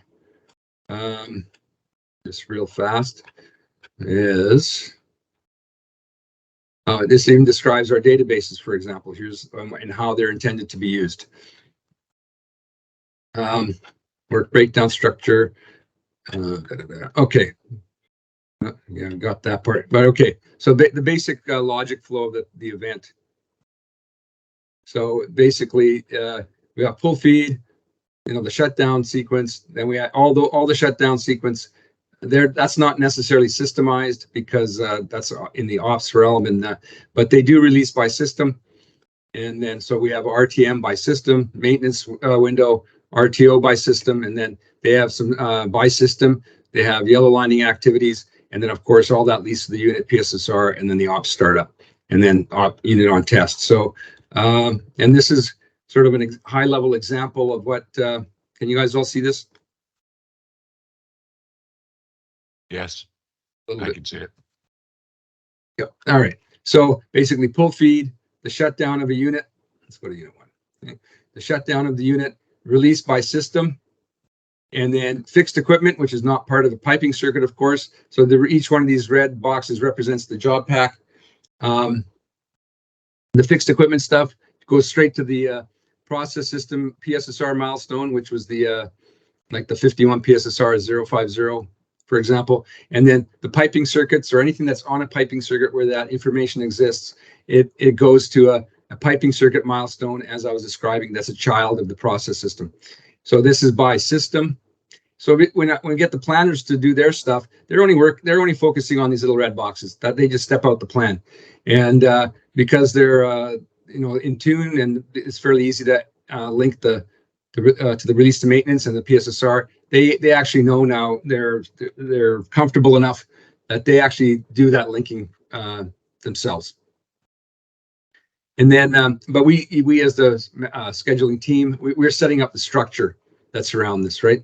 They're focused, the planners are focused on these, ops is focused on that, and this stuff. But our planners just focus on the actual work packages. And then, so each one of those PSSR milestones really leads to a RTO, which is the release to operations by system, which drives the yellow lining. The yellow lining, I'm sure you guys know what that is, but it has been asked before.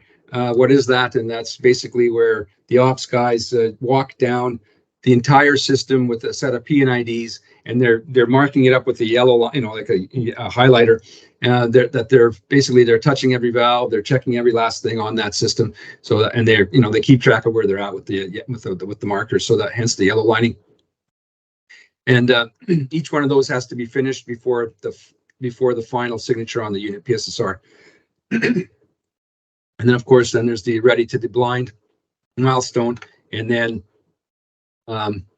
if there are any activities pertaining to that, that's basically all the startup sequence is driven by this ready to deblind.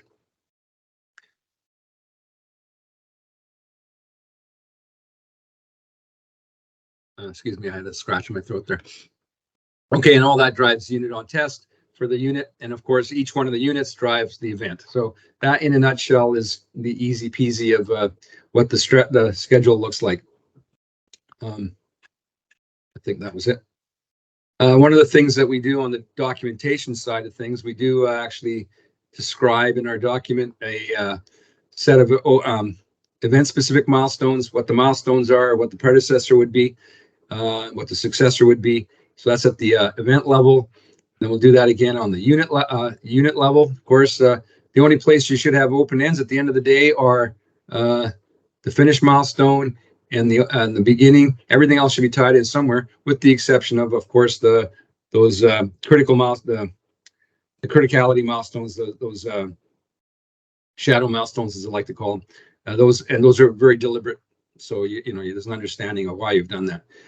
Unit specific milestones, again, describing what the predecessor is, what the successor is, so that this is a really good way to also train new schedulers, new members of the team, and of course then everybody has a chance to understand the general structure of what it's supposed to look like. There's system level milestones, they're kind of described as to what the predecessor should be and what the successor should be. And then of course we have job specific milestones as well. Okay. And of course describing your first third philosophy. Some say some like it first half, whatever. Each company has their thing, but it is still a way to deal with that. Okay, let's so after I've got all this coding done, like these so for example, after I've got that guide, because I do use the guide, so I have a bunch of milestones, global changes that I employ. Based on where it is in the WBS, or I'm not sure what I'm using here.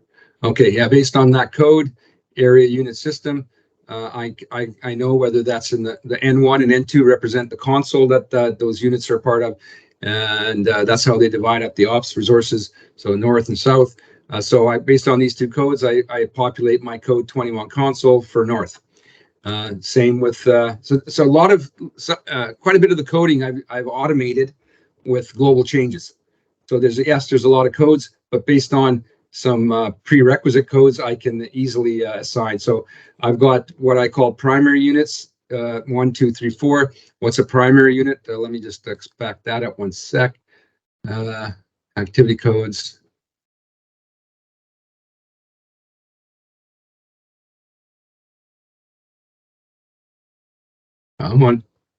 There we go. Oop. Okay, what's a primary unit? A primary unit in the event, or get one. Secondary units, they're as part of the event, so they're not the focus, but they got shut down as part of it. They may have just a little bit of work, or sort of opportunity work, what have you, that they decide to stick into the turnaround, but they're not really the ones that everybody's focused on. So like as you saw in the milestones for the event, there's only 5 units there. Those units are flagged with primary unit. So I just have to filter on one code, and it isolates all that for me. Then, so secondary unit, other units that are idle, 1, 2, 3, and of course anything that's not applicable or I don't want in anything, I give it the 4. So that's kind of like that cost tracking stuff and the shadow milestones and so on. I don't want them as part of any report or showing up, so I filter those out based on this coding assignment. And how do I do that? I mean, I got 35,000 activities here, or 25,000 activities. So I do that through a set of global changes that do that for me. So I do that for the console. I do that for primary. I was experimenting with flipping the 6s to 9s and the 9s to 8, what have you. So I've done that in the past. So here you go. I set my activity priority code 1 through 9 based on modify. So based on what code it had under the guide, right? So it's pretty easy for me to consolidate that back to just the code I want to use. I've based on I've got a code that identifies we have 3 turnaround leads, so I identify the scope as to what set the execution leads 1, 2, 3, because there's 3 leads, so I've got them. I just number them 1, 2, 3. There's actually a graphic that defines who they are. Identify activities that belong to cost track, so I can give him make sure he can filter for just his stuff. FEI is fixed equipment integrity, and then the FEI group also has a piping field coordinator. These guys are actually more interested in the reporting. So this gives me the ability to generate the reports for them. Field coordinator 1 through 25. So basically modify. There's a sort of a convoluted, some convoluted criteria here based on what equipment, what unit it might be in, or what equipment type it might be in, what have you. This is based on, they gave me an org chart and says, this is how we want it divvied up. And it's like, oh my God, I don't want to be applying that and double checking that constantly. So I created a global change that will basically run through that and apply the field coordinators accordingly. So when I'm at a point I want to sort of clean the schedule and get it, finalize it, so to speak. There's a whole bunch of global changes I run to make sure all the codes are in place and there's no empty fields and what have you. What else do I done? Okay, the ops north, ops south, stuff that's only for me, scheduler. One of the ones I use on the leveling. Let's go to leveling just for a sec so I can see the settings here. Leveling is I use that activity priority code because that differentiates between assembly and reassembly. So basically that's phasing your work packages, phasing it. So like what I mean by that is that there's a disassembly stage or phase of your work, and then there's the inspection and maybe the repairs, and then of course that was the neutral stuff, and then of course then there's the reassembly. And what this does, having a code like this, that activity priority code, is that as P6 is selecting which activity to have first or in the schedule for that shift, it's never going to pick a reassembly before a disassembly. So this is making sure that everything gets disassembled first before it selects anything that might be reassembly. Now, over the years, I've used different codes, of course. Total float is sort of the last one, but the problem with float, and this is fine, is the last, if you will, these are all tiebreakers, right? This tool is going to try to level everything, or it wants to schedule everything as early as it can. But then, of course, as soon as you put resource limits on there, it's going to have to try to spread it out because we're leveling within activity float. And that's where this is the setting that enables shadow milestones to work really well. But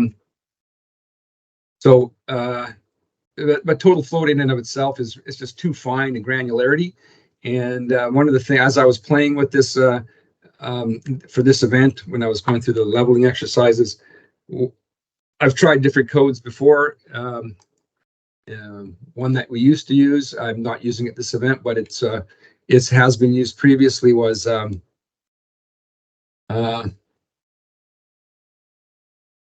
unit system priority. Here's one. This is a legacy Chevron code, and it's basically AA through ZZ. And the first letter used to represent, well, the first letter represents priority between priority between units. So A and B represent two different units, but the A, B, C, D used to, it represents the priority within a unit between the systems. So AA, so all these would be different levels of priority within a same system, whereas that versus that are across two different units. I didn't use that this time because I'm finding I'm getting better results with this other methodology I'm using right now. So that, but when this first, there's another one. How do you apply that? Well, I got that information from ops, and rather than have to validate that every single time and double check, here you go. There's a ton of global changes here that apply the code based on what system it belongs to. I'm not using these because I've since switched over to this other methodology I'm using, but this used to be something that that was in play in previous events. So what I have come up with instead is I broke the turnaround into 6 10-day increments. With that said, it just brings to mind the milestones and how Ted was wondering, he's trying to, that window right now. So I've got these 3 milestones here, and these are just reference milestones. Day 59, day 60, day 61. And these are just lagged from pull feed, okay, based on their duration. And they just sit, there's nothing else driving those. They just sit there with the right date. So here they are. Yeah, let's just go. All right, so April 1st at midnight is when that represents day 59, 60, 61. So it's a really quick way for me to see if at the master level, whether I'm on day 60 or 59. It's been kind of teetering back and forth as the schedule's been cleaned up and finalized, what have you. So,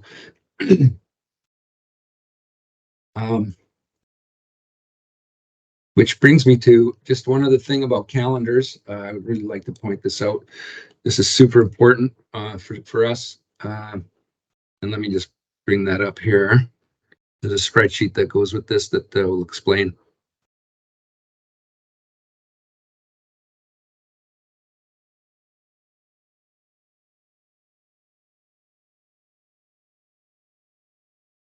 Okay, so there's a couple of things about calendars, and one is that no matter what, especially when you have productivity adjustments, okay, so when you're this here, there's the work week, of course, where you get to define what days are. That's fine that we get that part, but it's this here, the time periods, 10 hours per day, 7, what represents a day? And 70 hours per week, or how many hours per month to the decimal, how many per year. So where's that information coming from? This is the time periods. So that's in a spreadsheet. I've calculated that, and basically that setting is really important to make your histograms and the limit lines all make sense. So that because depending on the calendar, you can add an activity that you say 1 week. Like if you go 1W, it'll add an activity that's 1 week long, but that 1 week has to be relative to the calendar that you're on. So based on calendars, yes. Sorry. Go ahead. Yeah, I think it's more about defining the actual duration of the activity in terms of the planned duration, and then the chronological time that it takes to actually do it is a little different, right? Like it. Because of that PF, right? So it could take you 12 hours to earn that 8, right? Yeah, but you're not, your calendar, your limit lines aren't going to be correct unless you do this. Exactly. Yeah. So my question here is, can they do it without having admin status? If it's a project specific calendar, yeah. Okay. That's why we only use project specific calendars in the actual turnaround. The globals are something I set up, so it's nobody can muck that up. All this stuff has been predefined. You start, I need a 60% calendar. Let's say one doesn't exist. I go to the global. I use the global as the base. These numbers come across. But I guess the point of bringing this up was that if you're not already doing this, you need to be doing this, because when you set your time things aren't periods, you set your time periods on like admin user preferences. You set it up to like 24-hour day, blah blah blah, instead of their default 8-hour days, 5-day a week thing, right? So I don't, and if you don't have admin access, I don't know if you can change that or whether it matters. No, you don't know. Because if I'm at the, everybody should have project specific capabilities for this. Okay. And if they, so if you're creating a project specific calendar, if I'm going to create a new one, I just go add, and then you should be able to do this too. Yeah. And then I use my, again, this stuff's not, and that's why I name everything G, because these are the ones that are official. Okay, these are the ones we want to work with, anything that's got a G in front of it. So if I want to create a 60% calendar, then I'm going to use this as my starting point. So what if you go to edit user preferences, what does your time periods look like? It's not in the there is no that doesn't exist in the enterprise version. That's in the web portal for the admin. Okay, so if you go there right now, like, it doesn't matter, right? Like if you go to edit user preferences time period, does it matter what that is?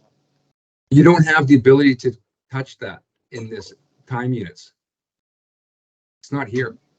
Yeah, it's under admin. No, there is no admin here though.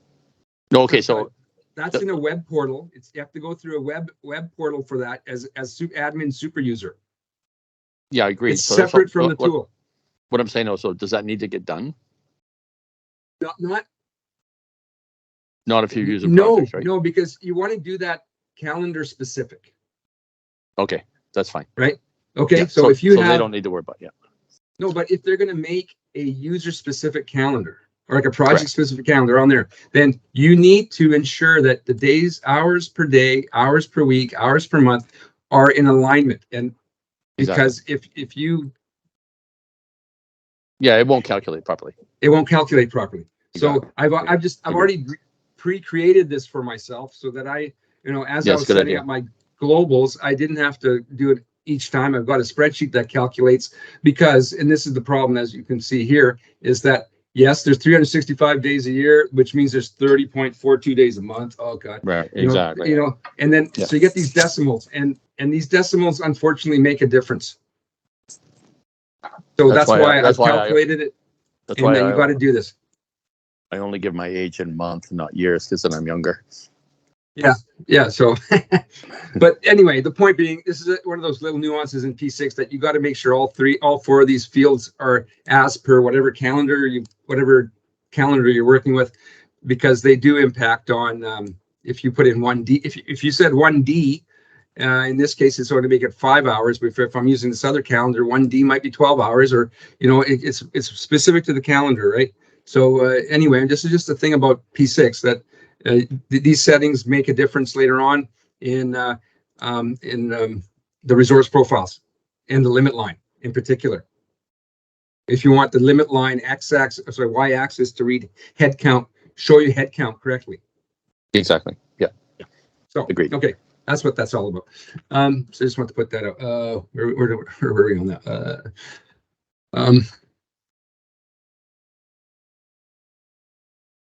Where did we leave off there? All right, so on the leveling, right. Okay, so on the leveling side, back to that, I use this activity priority code 1 through 9. Again, Laszlo, can I interrupt? Yeah, go ahead. I'm going to have to bail, but I'm wondering, can you send me that guidebook you were showing us?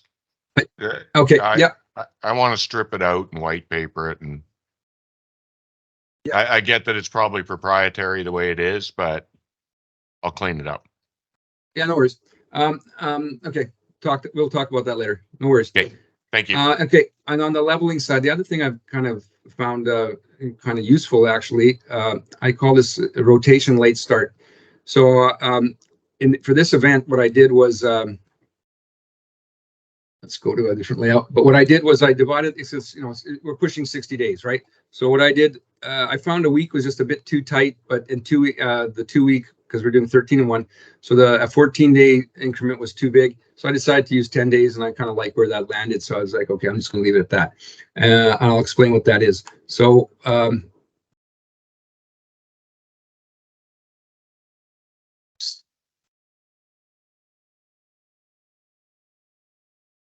have a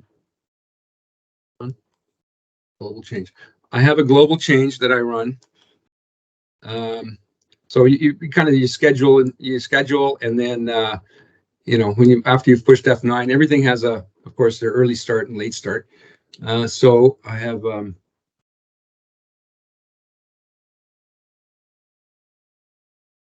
did it go?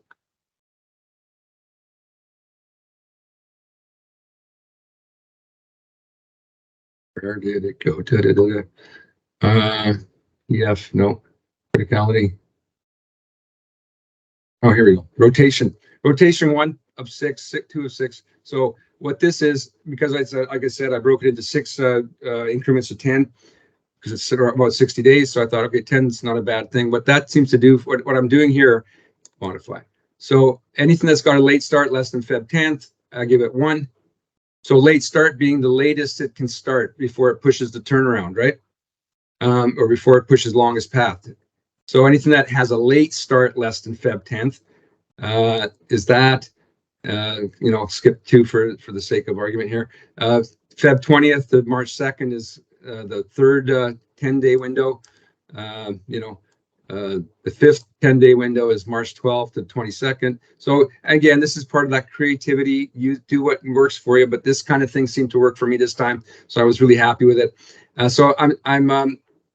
So what I'm doing here is when I'm leveling, so everything's got a 1 through 6 based on its late start. So anything that's got a 1 means it has to start in that first 10-day period. Like it absolutely has to, right? Otherwise it's part of the, why is that? Well, late start it's related to that, the longest path. And so anything that has to start in the first 10-day window or the second or the third or so on, I'm identifying that where is the absolute have to start, right? So when I'm leveling, what this does here, I'm using that. So basically what that does, first it tries to level everything that has to happen in the first 10-day window. And then if there's still resources after going through the rest of this, then it will bring forward anything that has to happen in the second, if there's an opportunity to bring it forward. Does that make sense to you guys? So it's never going to level something that doesn't have to start until the 4th rotation. It won't pull anything like that in advance of something that has to start in the 2nd rotation. So based on it's a way of considering float without getting minute down to the minute, right? Because these are tiebreakers. So this is the order that P6 is going to select the activities for leveling. First, it's going to pick everything in period 1. And then in period 1, it's going to go through all the zeros first, seconds, third. So and because typically the reassembly activities are already in the rotation 3rd or 4th, typically, it's never going to pick a reassembly activity in advance of a disassembly activity. And it's also going to pay attention to which is the absolute latest it can start. It's going to pick everything that has to happen in the first 10-day period prior to second. It'll always look at second period activities before the third period activities, so on. So this is a way of manipulating, as you say, programming, Ted, how you want this thing to basically pick activities from a leveling perspective. Now, if I was leveling on that unit system priority, that AA, I could, we've had a more complicated selection sequence in here before. then you could prioritize between units, between systems, that sort of thing. But I'm finding that for this event, this choice, making sure it's always picking stuff that's absolutely has to happen in the first rotation first, versus, and then in that, then what as it's doing that, also disassembly versus reassembly. I'm finding that this is yielding really nice results for me. And so if we go to a histogram, for example, there, it's not the, let's go to, there's something I'm not leveling, so I don't worry about that one. But here we go. Here's the pipe fitters for this event. Did a really nice job. There's only a couple of, anything like this means it couldn't level it. It couldn't move it at all. So,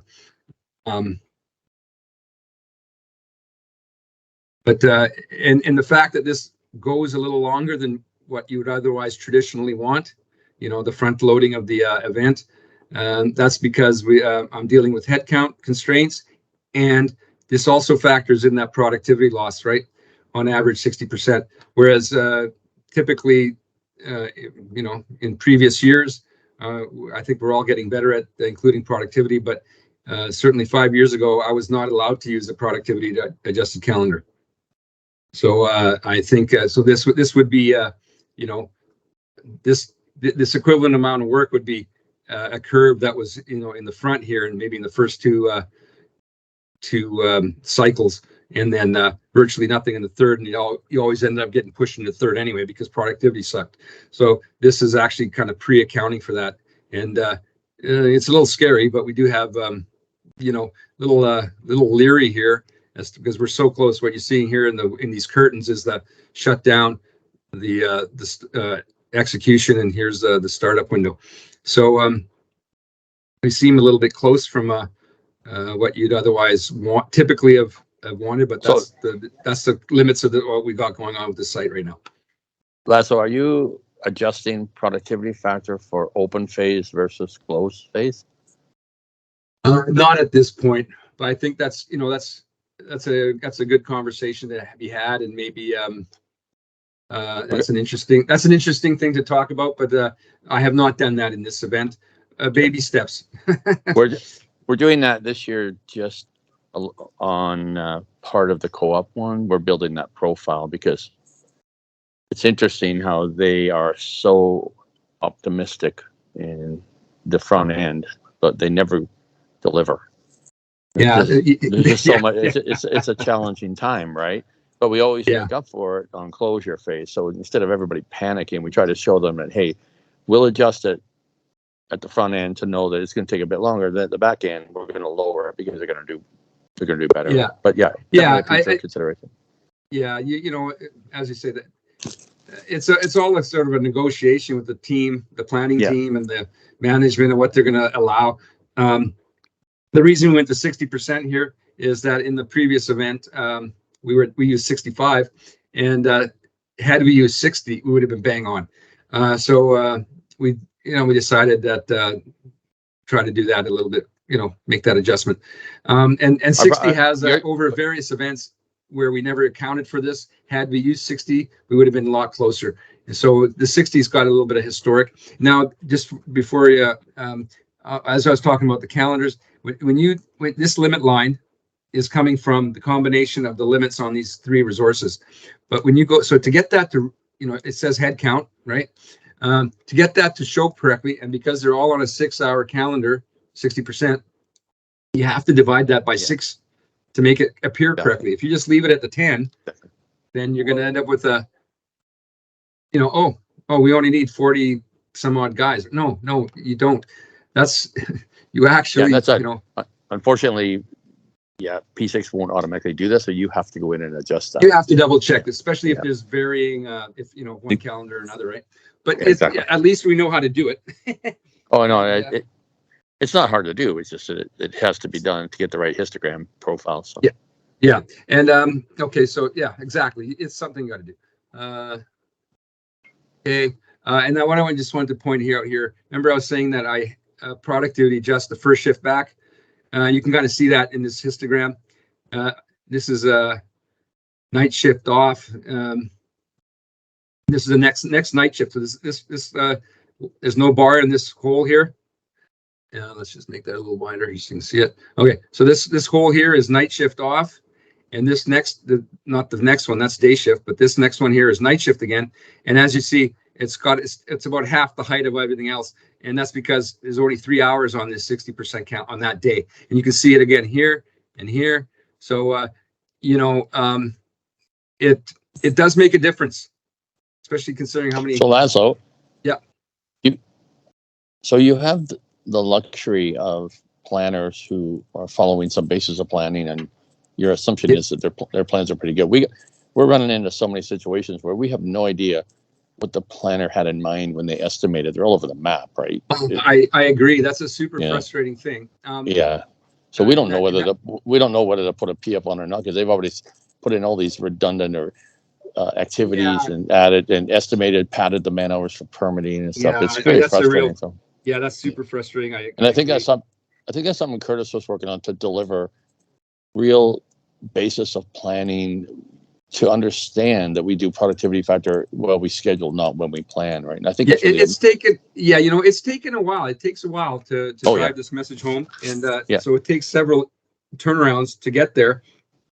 Probably 3 at minimum, but our guys have kind of bought in, and they're starting to get it. And certainly when as we've been begging our contractors who help review stuff and plan stuff and give us estimates, that for the purpose of the schedule, we please tool time only, and then explain to them that yes, show them that we are adjusting the head count accordingly, so that when we say you guys need 70 guys or 100 guys, whatever it might be, it's considered this, and that's what you've seen this before, Ted. But this is once they kind of understood how we get to something like 60%, because here's all this time that's in white here that it's paid, but it's not getting anything done. Exactly. And of course, so this is just how do you get to 60. But so with it, I call that the legitimate non-productive time. Everybody gets it because it's legitimate. Then there's one more PF on top of that could be associated with work complexity or traffic time, or you know what I mean. So you end up that's why I really like them to understand it. If your basis of planning is just direct benchmark, then we can apply all kinds of productivity factors when we're scheduling, do a bunch of what ifs, and there's a lot of stuff we can do that's really fun. That's fun right. Part, right? How do you use this productivity factor? You don't want to get crazy complicated, but at the same time, there's something should be accounted for, and you could have a different default calendar by unit, for example. Because one unit might be a further walk or something, might be 5-minute walk to the first unit, but a half an hour to the other one. But you also, or whatever, something like that. You mentioned earlier on about the definition between direct and indirect. Some people that's got to get sorted out too, because it's all over the map, right? Absolutely. That's really frustrating. And that's why when you saw me first pull it up, it said AP networks, because why? Because the company benchmarks against that, or they submit data for that. And, it's like, oh God, that definition is different than what they use for cost tracking. Exactly. So I just code it with both definitions so I can generate a report either way. Yeah. Those things are all things that take time and to get just get people to acknowledge that. Just one more thing about that planning and we've been kind of thinking about that, especially where we have data coming from JDE and in-house planners, right? The maintenance team, right? And I think that right there is grounds for productivity adjustment, because typically, I believe anyway, that those maintenance guys are planning for in-house crews. Yes, right. Exactly. They're not exactly. So or those guys, or the way that they would do it themselves, right? Yeah. So, and what I mean by that is, if they're a company crew, even if they're unionized, they're a company crew. Their motivations are different. They're going to get paid whether they're fixing it or not. They come to work, swipe in, they're getting paid. So their motivation typically is to just get it done so they can go sit on their ass. No disrespect, but their motivation is to just get it done. And then on the contractor side, their motivation is a little bit different. Their motivation is to be steady as she goes and get it done safely in a consistent pace, and that might not be in alignment with those guys that are getting it done. Exactly. So right there might be a 20% difference. So and at Share, we're switching quite a few of our contracts to lump sum, so it changes the ball game completely, right? So it may change that, but it's still not. You still have to account for productivity in your schedule, I believe. yeah, Anyway. yeah. Oh no, totally. That's two different totally things. do. One's a cost Exactly, side, yeah. and the other side the schedule side. So yeah, agreed. So anyhow, this is how we're accounting for it, and this also shows, I believe anyway, why we like. I hated always explaining that sliver of time. That's if you go by day, there's always a sliver on the next day, and it's like, why is there something there? Well, that's actually after midnight.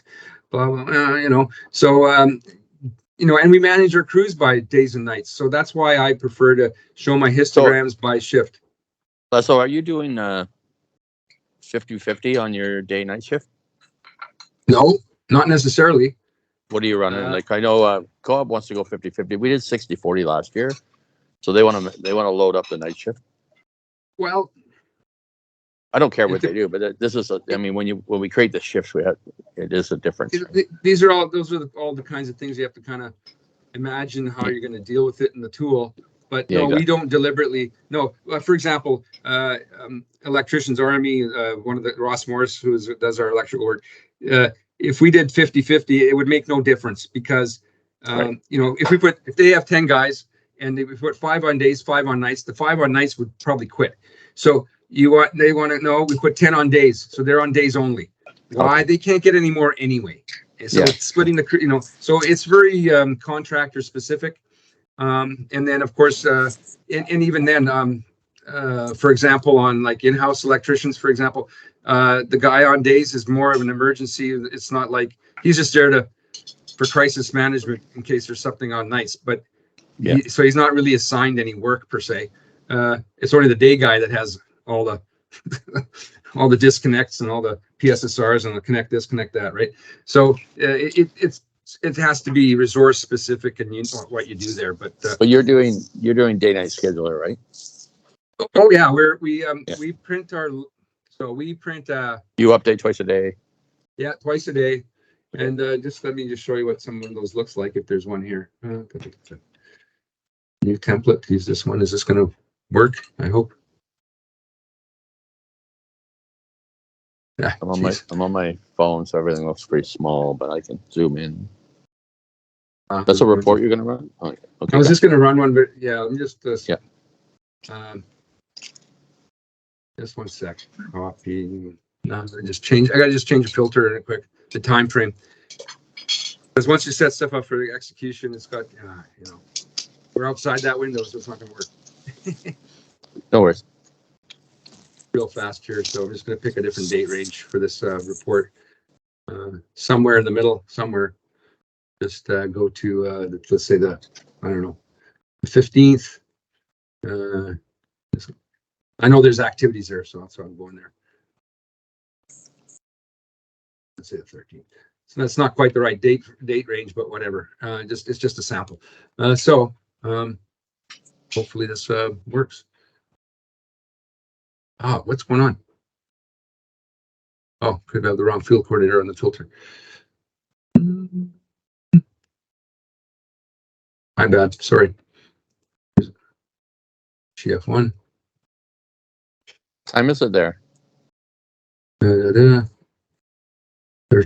Here, that one. Delete. In the range 13th to 20th. Yeah, okay, that should work. Why not?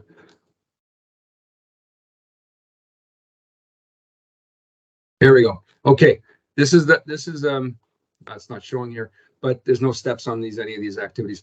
But basically, this is what we're giving those guys for as a shift look ahead. We do a 36-hour shift look ahead because we already print once a day, and I wish we had the task screens going, but that we don't in this event. So basically, what system, what the equipment it's part of. Here's the work order number, and then this actually, this is normal priority, but that field that's in yellow will change to critical or near critical based on some global changes, right? Right. Yeah, Billy. So that one didn't have any steps, but the steps in the report here, I don't know if you can see that, but the steps should show if there were any steps on that activity. And there's 8,000 steps in that schedule, so it will. And then of course they would status that accordingly. No. Yeah, I have steps on my daily shift report. It works well. Yeah, they love the steps now. And where do we primarily use that? Find field weld number. All right, there we go. Here's a field weld.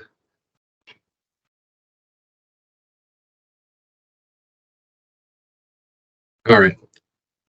So here's an example of an activity with steps. Field weld number 205. Of course, there's a column there that's got the ISO information on it, of course, or the and/or PNID. And then here's the steps. You know, set up for the weld, spark containment, install the prefab spool valve, PMI. These are all things that pertain to this field weld. In previous, did you create a template for that too? Oh yeah, add from template. Yeah, that's awesome. Yeah. So you know, we tell the guys, don't worry about adding the steps. We can do that in bulk based on exactly on the coding. What field because this template might be different based on what type of field weld it is. Yeah. So so that's how we did use you put did you put weighting on those too? Yes, they do. God, I hope it's on this one. Yeah, they are. I like to do. I think I think that's a great concept. I normally do that. They're weighted. Yeah, cool. And let's just see if that's there. Just to prove me wrong. Yeah, there they are. Step weight 1. Yeah, 7.2, 7.2. Yeah, whatever. Yeah, right. Yeah, and okay, and on that, I wonder if he's done it.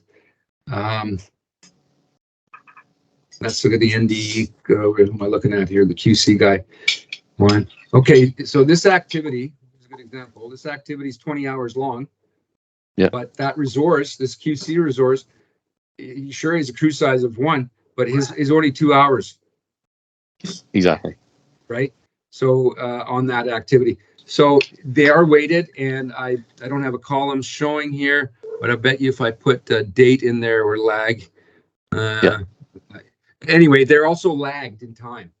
So this resource sits at the end of that 20-hour active hour, so that if you look at it in the resource assignment screen with the resource loading, it's going to show in the right time frame. It's not going to be sitting at the front of that 20 hours. It's going to be at the tail end of that 20 hours.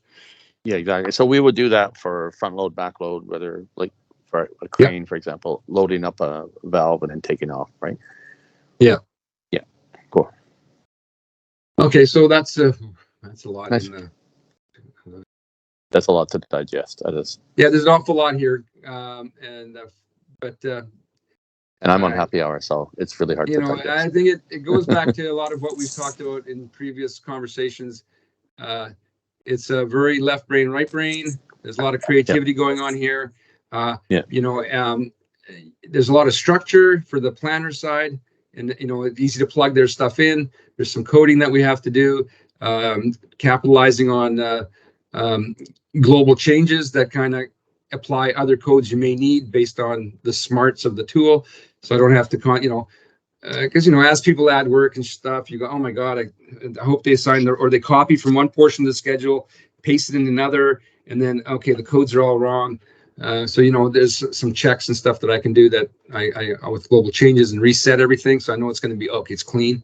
And then like for example, one of the things here we go. Just this is something I've been toying with. Let me if I can pull this up. No. Wonder if this will work. I'm not even sure where I parked it, but anyways, let's just go to 4 for a sec.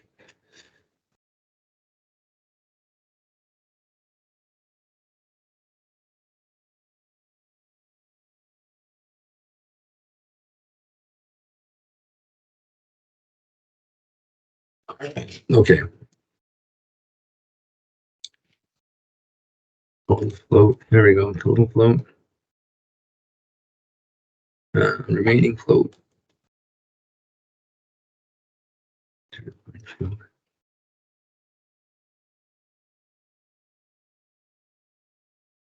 Okay, so here's something. Now this requires a global change, but so be it. Okay, so okay, of course, everything has total float, right? So that value is based on if the schedule is unleveled, and then remaining float is the float is remaining after you've leveled. So I actually run, and the numbers might not be up to date because I have not rerun this global change, but I created a field called UDF float shift. Okay, and so this based on the the priorities and everything else. There's only a certain amount of shift based on the relationships in here, right? So I used it. I've started referring to this this float shift, and I've been using it as part of my what I'm defining as critical for the purpose, not for the purpose of the look ahead, because I'm trying to focus people on what is critical, near critical, and I'm trying to guide them and manipulate them, so to speak. Focus on this work, and we're going to stay on track, and everything's going to be fine. Now, and I'm not just relying on float or whatever P6 says is critical, because within a longest path, there's always associated activities that have some float, but they're part of that longest path job. So you want them to look at all the activities that as part of that as being critical or near critical. It's a slightly different definition, right? And it's shitty in a shift report if one you want a group of activities that belong together to be kind of labeled the same thing. You know what I'm trying to say there? I'm not trying to just focus them on what's got low float. I'm trying to say these activities are, they're part of the same work front. They're part of the same work package. So they're together. They're critical at the job level, not necessarily at the individual activity level. So one of the things I've started to play with here was I've got a code called 21 criticality. Of course, that's I think you may have seen that in one of my previous presentations, Ted. And what that is, where is that code? 21 criticality. Just one sec. It's where did it go? Here we go.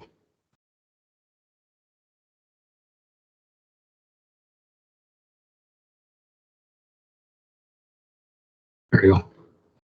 Okay, so in this case, so criticals are okay. Critical jobs get 0. Near critical is 1. Of course, you can have 1, 2, 3, or whatever, just something that's in sequence. Critical jobs, near critical jobs, and normal priority for the shift. So this label, this description is what appeared on that shift report. Now, how did I get there? It's not purely based on float. It's based on, let's go here. Okay, so when I run this, I clear all. So I clear all the numbers out of it. Then I calculate my float shift. And then what's critical? In this case, modify. Okay. Now, okay, so here we have, okay, what gets flagged critical is anything that's not started, of course, and or in progress. And because what was in red on that one summary was anything less than 13 hours, or anything under this one particular WBS node, because that is the longest path job, the one that was red all the way to the end, and anything on that node. I just want the whole node to be critical, even if some of the steps may have 14 hours float or 20. The whole thing is critical. It's one job. And then or where in this case, I've been playing with this and toying with what parameters are correct, but where total float is less than or equal to 72, and the UDF float shift is less than or equal to 13. So I'm trying to,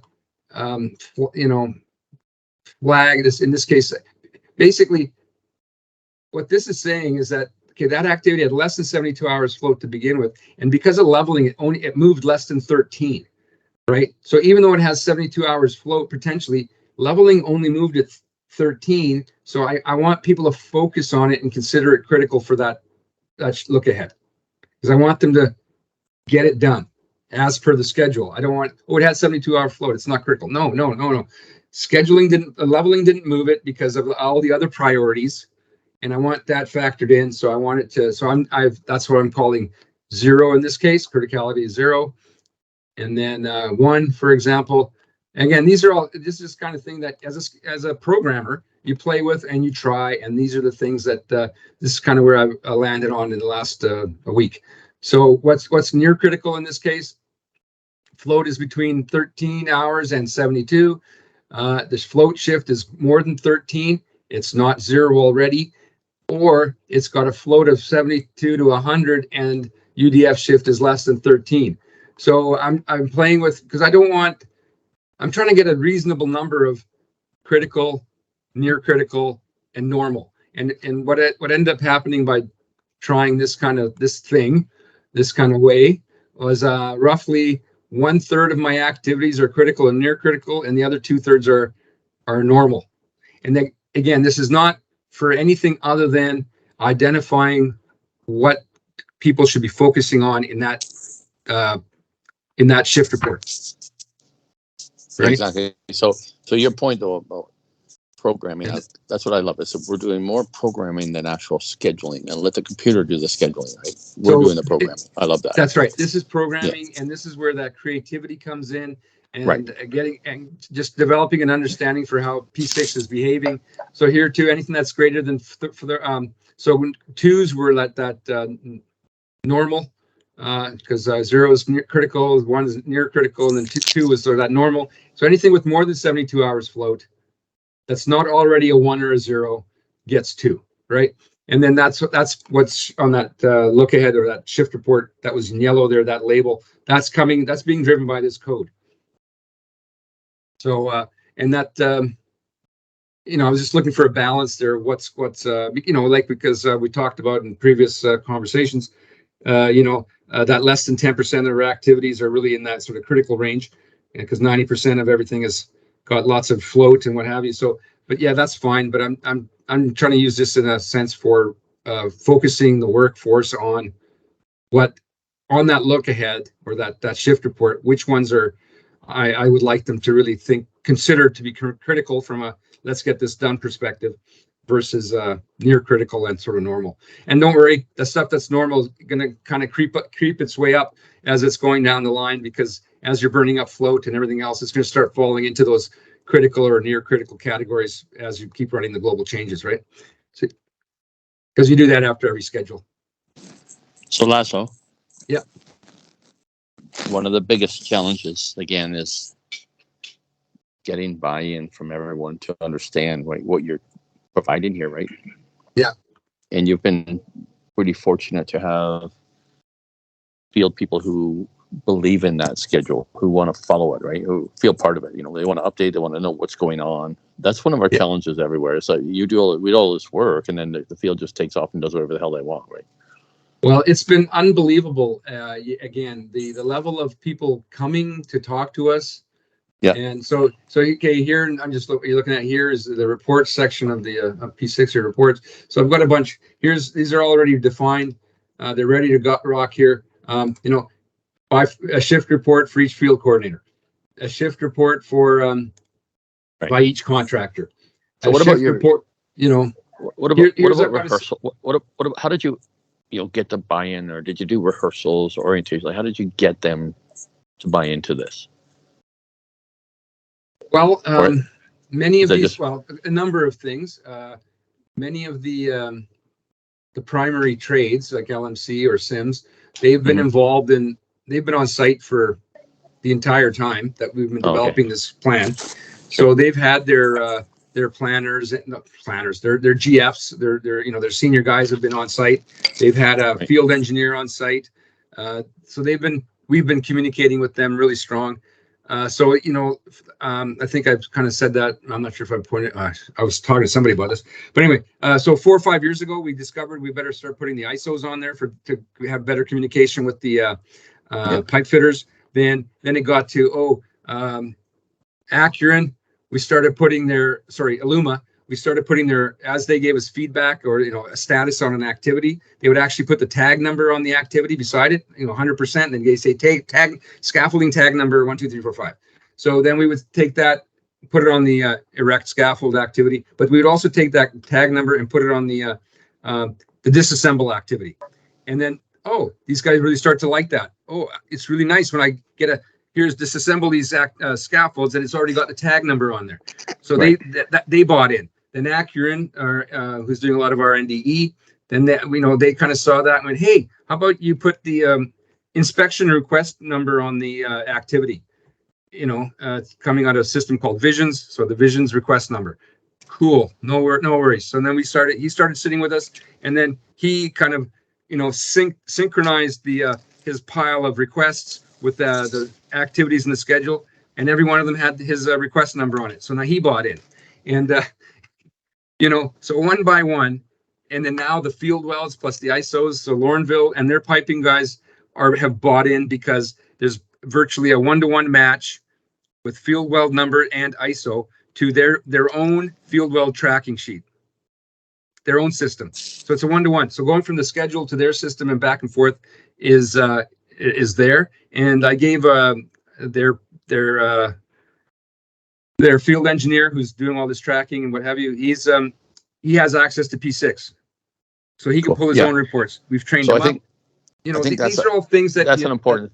That's an important thing to understand is the fewer people who have access to P6, the less successful we are. We need more people to have access to it. Yeah, and some people only need view, and maybe we use something like schedule reader for that. But nonetheless, I think that's to your point. Yes, I agree that the more people that have access, visibility, and have some kind of buy-in, or at least knowledge of it, right? I know it's like when I'm teaching this course, I'm not going to teach it without everyone being in the room, not just schedulers, because we need. Well, I don't want people to be experts in it. I just want them to know what it's capable of doing and how they contribute, like where they fit in, right? Well, for example, our core team leads. Right now, I had to take away their access because we ran out of licenses, unfortunately, because IT didn't buy the ones I requested. But anyway, that's another issue. But anyway, they did have visibility into the tool, and they were able to look at, here's your favorite layout. Just pull this one up. Here's your summary milestones, or whatever, right? So we will customize a layout for whoever it is, and that's yours. That's the one you want to monitor, and those are the things you're interested in. There it is. Here's your short list. Don't worry about the 35,000 activities. Here's the 100 that you're interested in, right? So yeah, getting that kind of visibility for the various members, whatever level they're at. The web portal in an enterprise environment is supposed to do that, but the web client's such a dog. It's so slow that throwing it out to Power BI or something else is way better. Hey, listen, guys, I got to run, but thanks, Laszlo. I think this is awesome. Make sure I get the recording right. So, and then I think we need to set something up like this with a couple of clients. So and I got an invite to go to do training down in Perth, Australia, not till June, but they want this exact kind of stuff, right? So I'll talk to you about that next week. Awesome. Okay. Okay, guys. Ted. I got to run. Thanks, Curtis, guys. Ron. Chris has already left. Curtis, Ron, you guys got any questions, any comments? Anything that kind of you may want to talk about again? Or this was so much, it's like overwhelming. No, it's good, Les. Thank you so much for this presentation. Looking at your materials there, I'm pretty much aligned on how you build your schedule. I have few things, some feedback on that leveling criteria that you have. That's what I have been doing, the latest start and then the priority and total float. Over the years, I've been adding also the activity ID as part of the leveling criteria because it helps on the predecessor and successor. That is to make sure that the predecessor gets resources first before the successor activity. Well, yeah. And it That's works interesting. very well. Okay, I'll have to think about that one. That's interesting. I'll Yeah. think about. But that's assuming that your IDs are in sequence. That's correct. So, That's not necessarily always the case. well, I Right. have been doing in that I proved that working very well when I was at Imperial Oil site in Coal Lake. Yeah. We're using Primavera for regular maintenance work, and then every work order has priorities and so on. And then every work order has a requirement of latest acceptable date. And then I use the activity ID as part of the leveling criteria, and it helps the leveling of resources very well. That's interesting, but I think that would require that you have to ensure that your activity ID numbering is in sequence. That's correct. Yeah. So, even though we do try to, we renumber regularly, what have you, but it's like that's a hard thing to keep tabs on. So, that's interesting though. That's if it's working for you, like that's great. That's part of the. In the job plans, in our job plans, we have the activity ID set up, making sure that it's logical and the sequence based on the activity ID is correct. And then once it's in the schedule, then it should be ready for leveling. Right, but well, if you're adding any scope or missed activities, they're not going to number themselves in sequence. They're going to number themselves based on the highest increment already. So it's not hard to introduce activities that are going to be out of sequence there. Yeah, but doesn't matter. Whatever. I think that the point being that you have a creative way, and that's kind of the point. That there's more than one way to do this, but there's some things that really work. Now, how do you ensure that you don't have negative flow? How do I ensure that I don't have a negative flow? Yeah. Well, I'll make sure that I'll make sure that the logic is correct. I'll make sure that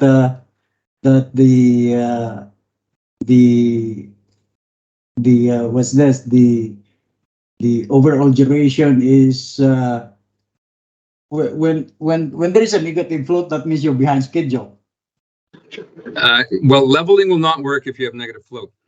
That's right. And that's why we don't. We never got a chance to talk about that part of that because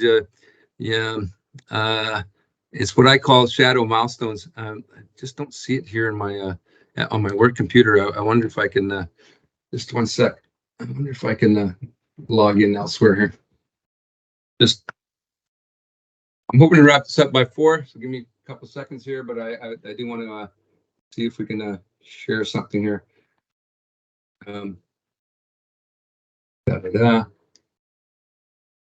Join this meeting. I'm joining from a different computer here. Come on.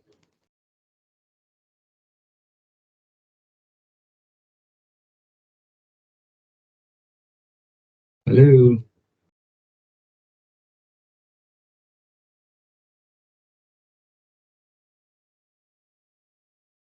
What the heck?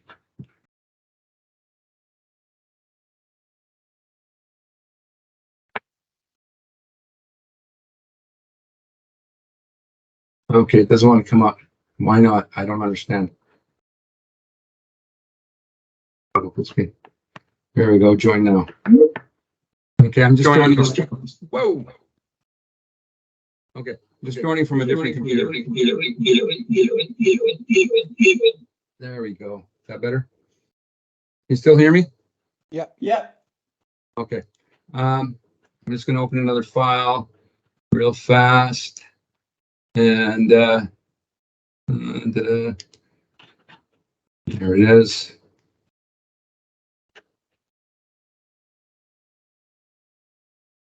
There we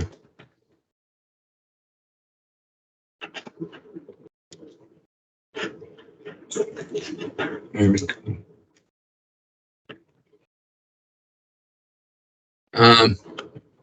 Okay, I'm going to stop sharing on this. Oh, I did share. Sharing. What? Some people can't access this. Who cares? Sharing. Oh, can't touch. Can you see this spread? That's not what I wanted. The heck are they doing that for?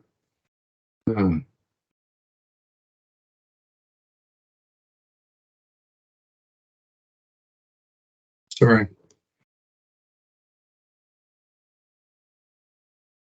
What the heck? Why does it think it's?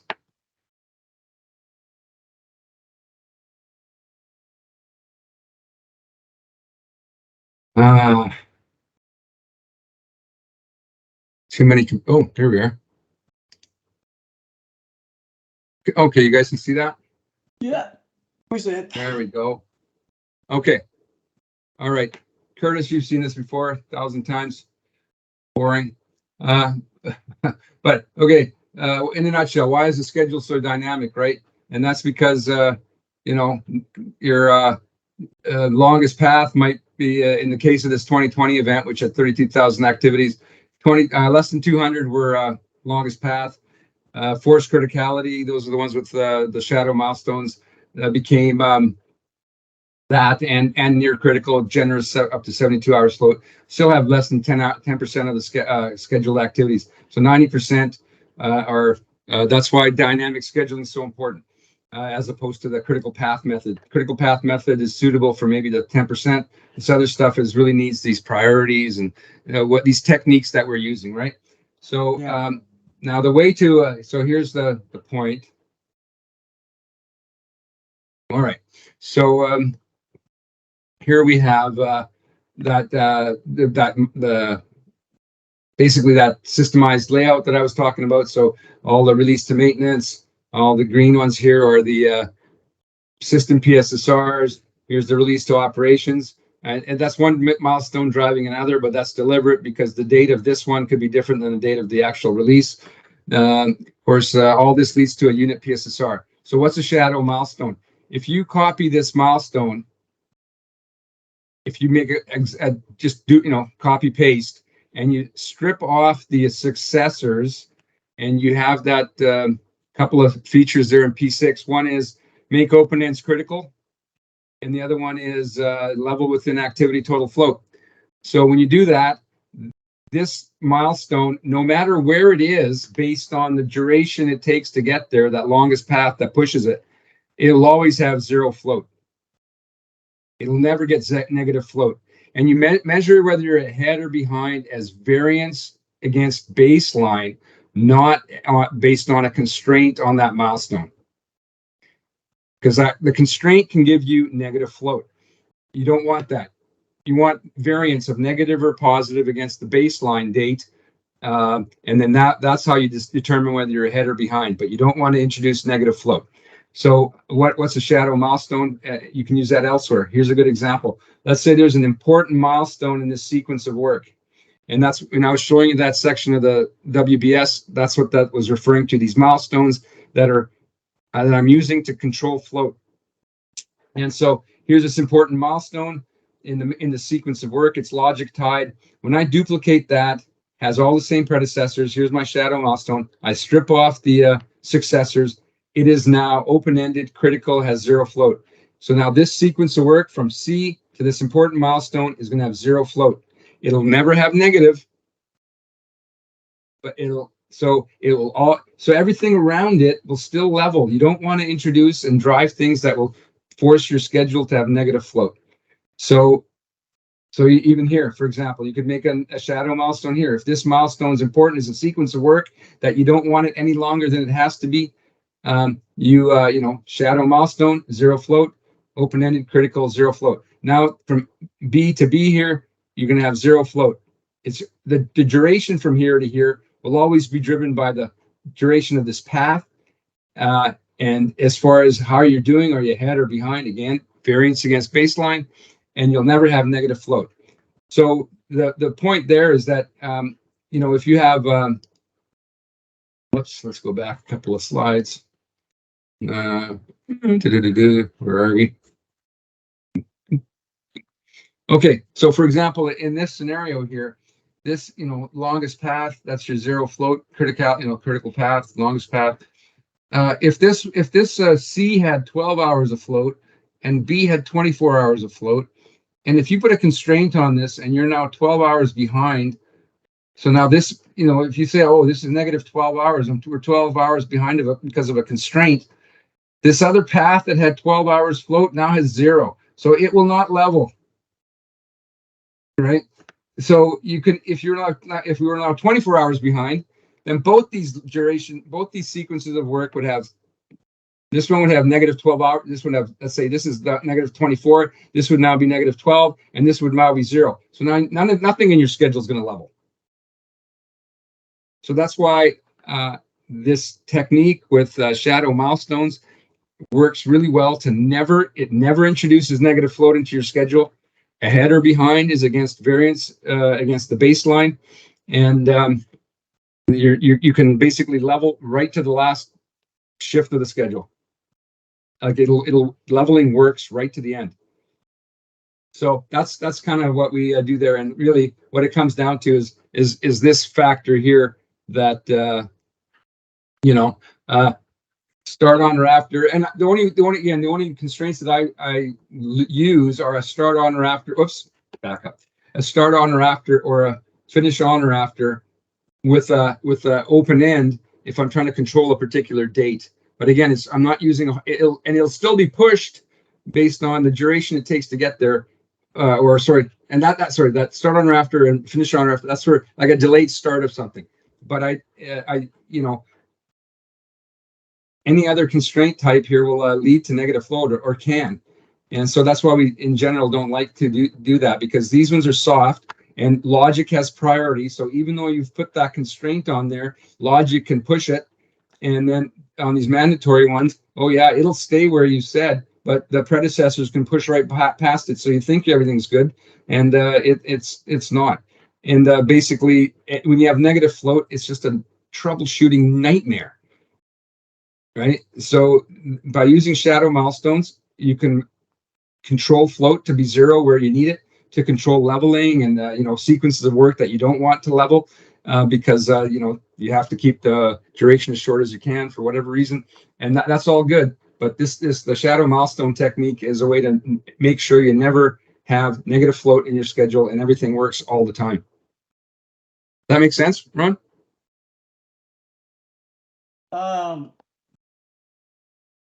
In the past, when I finish updating the schedule, and then when I reschedule the work, and then if the completion date passed on the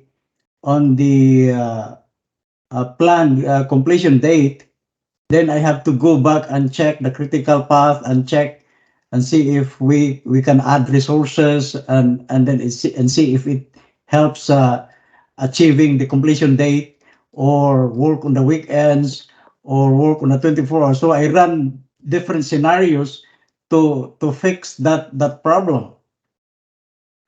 So it's either adding work, adding resources, or adding number of days to work, or adding shifts. Well, every site's unique, but at the same time, so you might be limited by resources. You can't bring in any more, no matter what you want. That could be the scenario, that you just cannot bring anybody else in. Right. So, so yeah, this is all unique, but again, the point, regardless, this leveling will still work, because you do get a thing called critical mass, where, and that's one of the things that we watch all the time, is basically, do you have enough head count and duration for the volume of work left? And then at that point, it's not your longest path that's going to push the tail end. It's the fact that you have a volume of work that's going to push because you have a head count constraint. And if you have constraints that introduce negative float into your schedule, for what, because even if it's just a target date, as soon as you've introduced a negative float, your leveling doesn't work anymore. So, and this way, where those things end up are truly being driven by the longest path. The path to get to whatever milestone you're referring to. And we one of the things in the last event that I've started doing, and it worked really well, was I schedule twice. I schedule with retained logic and progress override. I want to see the difference between those two. And if they don't end up with the same finish date, then I know I've got a problem. Then I start looking for logic issues and what have you. But so I don't like putting out my how we're doing and my milestones around that until I ensure that both progress override and retained logic give me the same answer for the end date. And if we push past it, we push past it. That's the issue that, okay, we're behind. We're showing we're 24 hours behind. Well, often it's not a matter of fixing the schedule. Often it's a matter of getting the coordination off their ass or doing something different to get it focused on what needs to get done. Like in one event, there was one event where every day for a week I was going, you're not working the longest path. You're not working the longest path. Every as I was going home every day, hey guys, you're not working the longest path. And then every morning they'd go, how come the tail end of the schedule, the finish date's moving 24 hours every 24 hours? Well, if you're not working the longest path, you're never going to get there, right? There is a sequence of events that controls that duration. So you got to work that duration. And if, so there are sometimes it's nothing you as a scheduler can do. It's a coordination issue. I mean, if 90% of your activities can be just about anywhere, reality, your logic that controls whether you're ahead or behind is in the analysis of the last 4 or 5 turnarounds, you're looking at like in 2020, it was only 185 activities that represented the longest path. So if we're behind, it's because you haven't been working those 185 activities. 30,000 can be just about anywhere else. They have float, right? And some of them, 90% have lots of float. So, again, the point being, it's really important if you want scheduling and leveling to work that you don't have you don't have any negative float. And the only way to adhere to that is to make sure that you're, using a technique like this shadow milestone methodology that makes sure you never have negative float. And as far as are you ahead or behind is against a baseline milestone. And it's just a variance against baseline. I mean, I don't look for ways to fix a 24-hour, we're behind 24 hours. That's a coordination issue.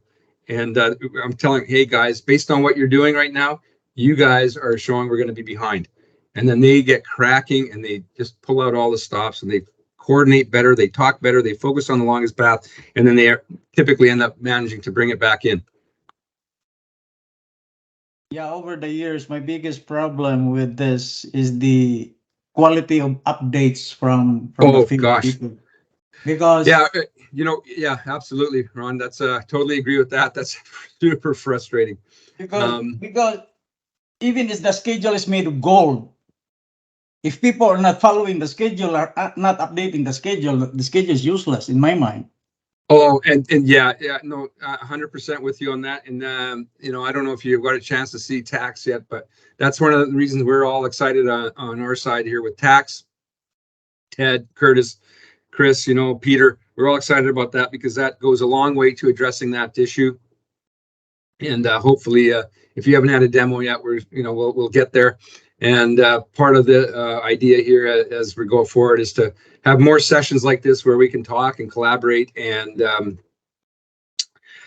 teach each other things and look for better ways to do it. So, just ongoing, that's part of our commitment to clients. I've been telling them that, that's why they should be coming through us for schedulers like yourself, is that they come with support and training and mentoring and, it's not just one person that they're getting as part of their scheduling team. They're getting a wealth of knowledge that's there to support someone like yourself. So, you don't feel that you're not isolated. You're not just up there by yourself.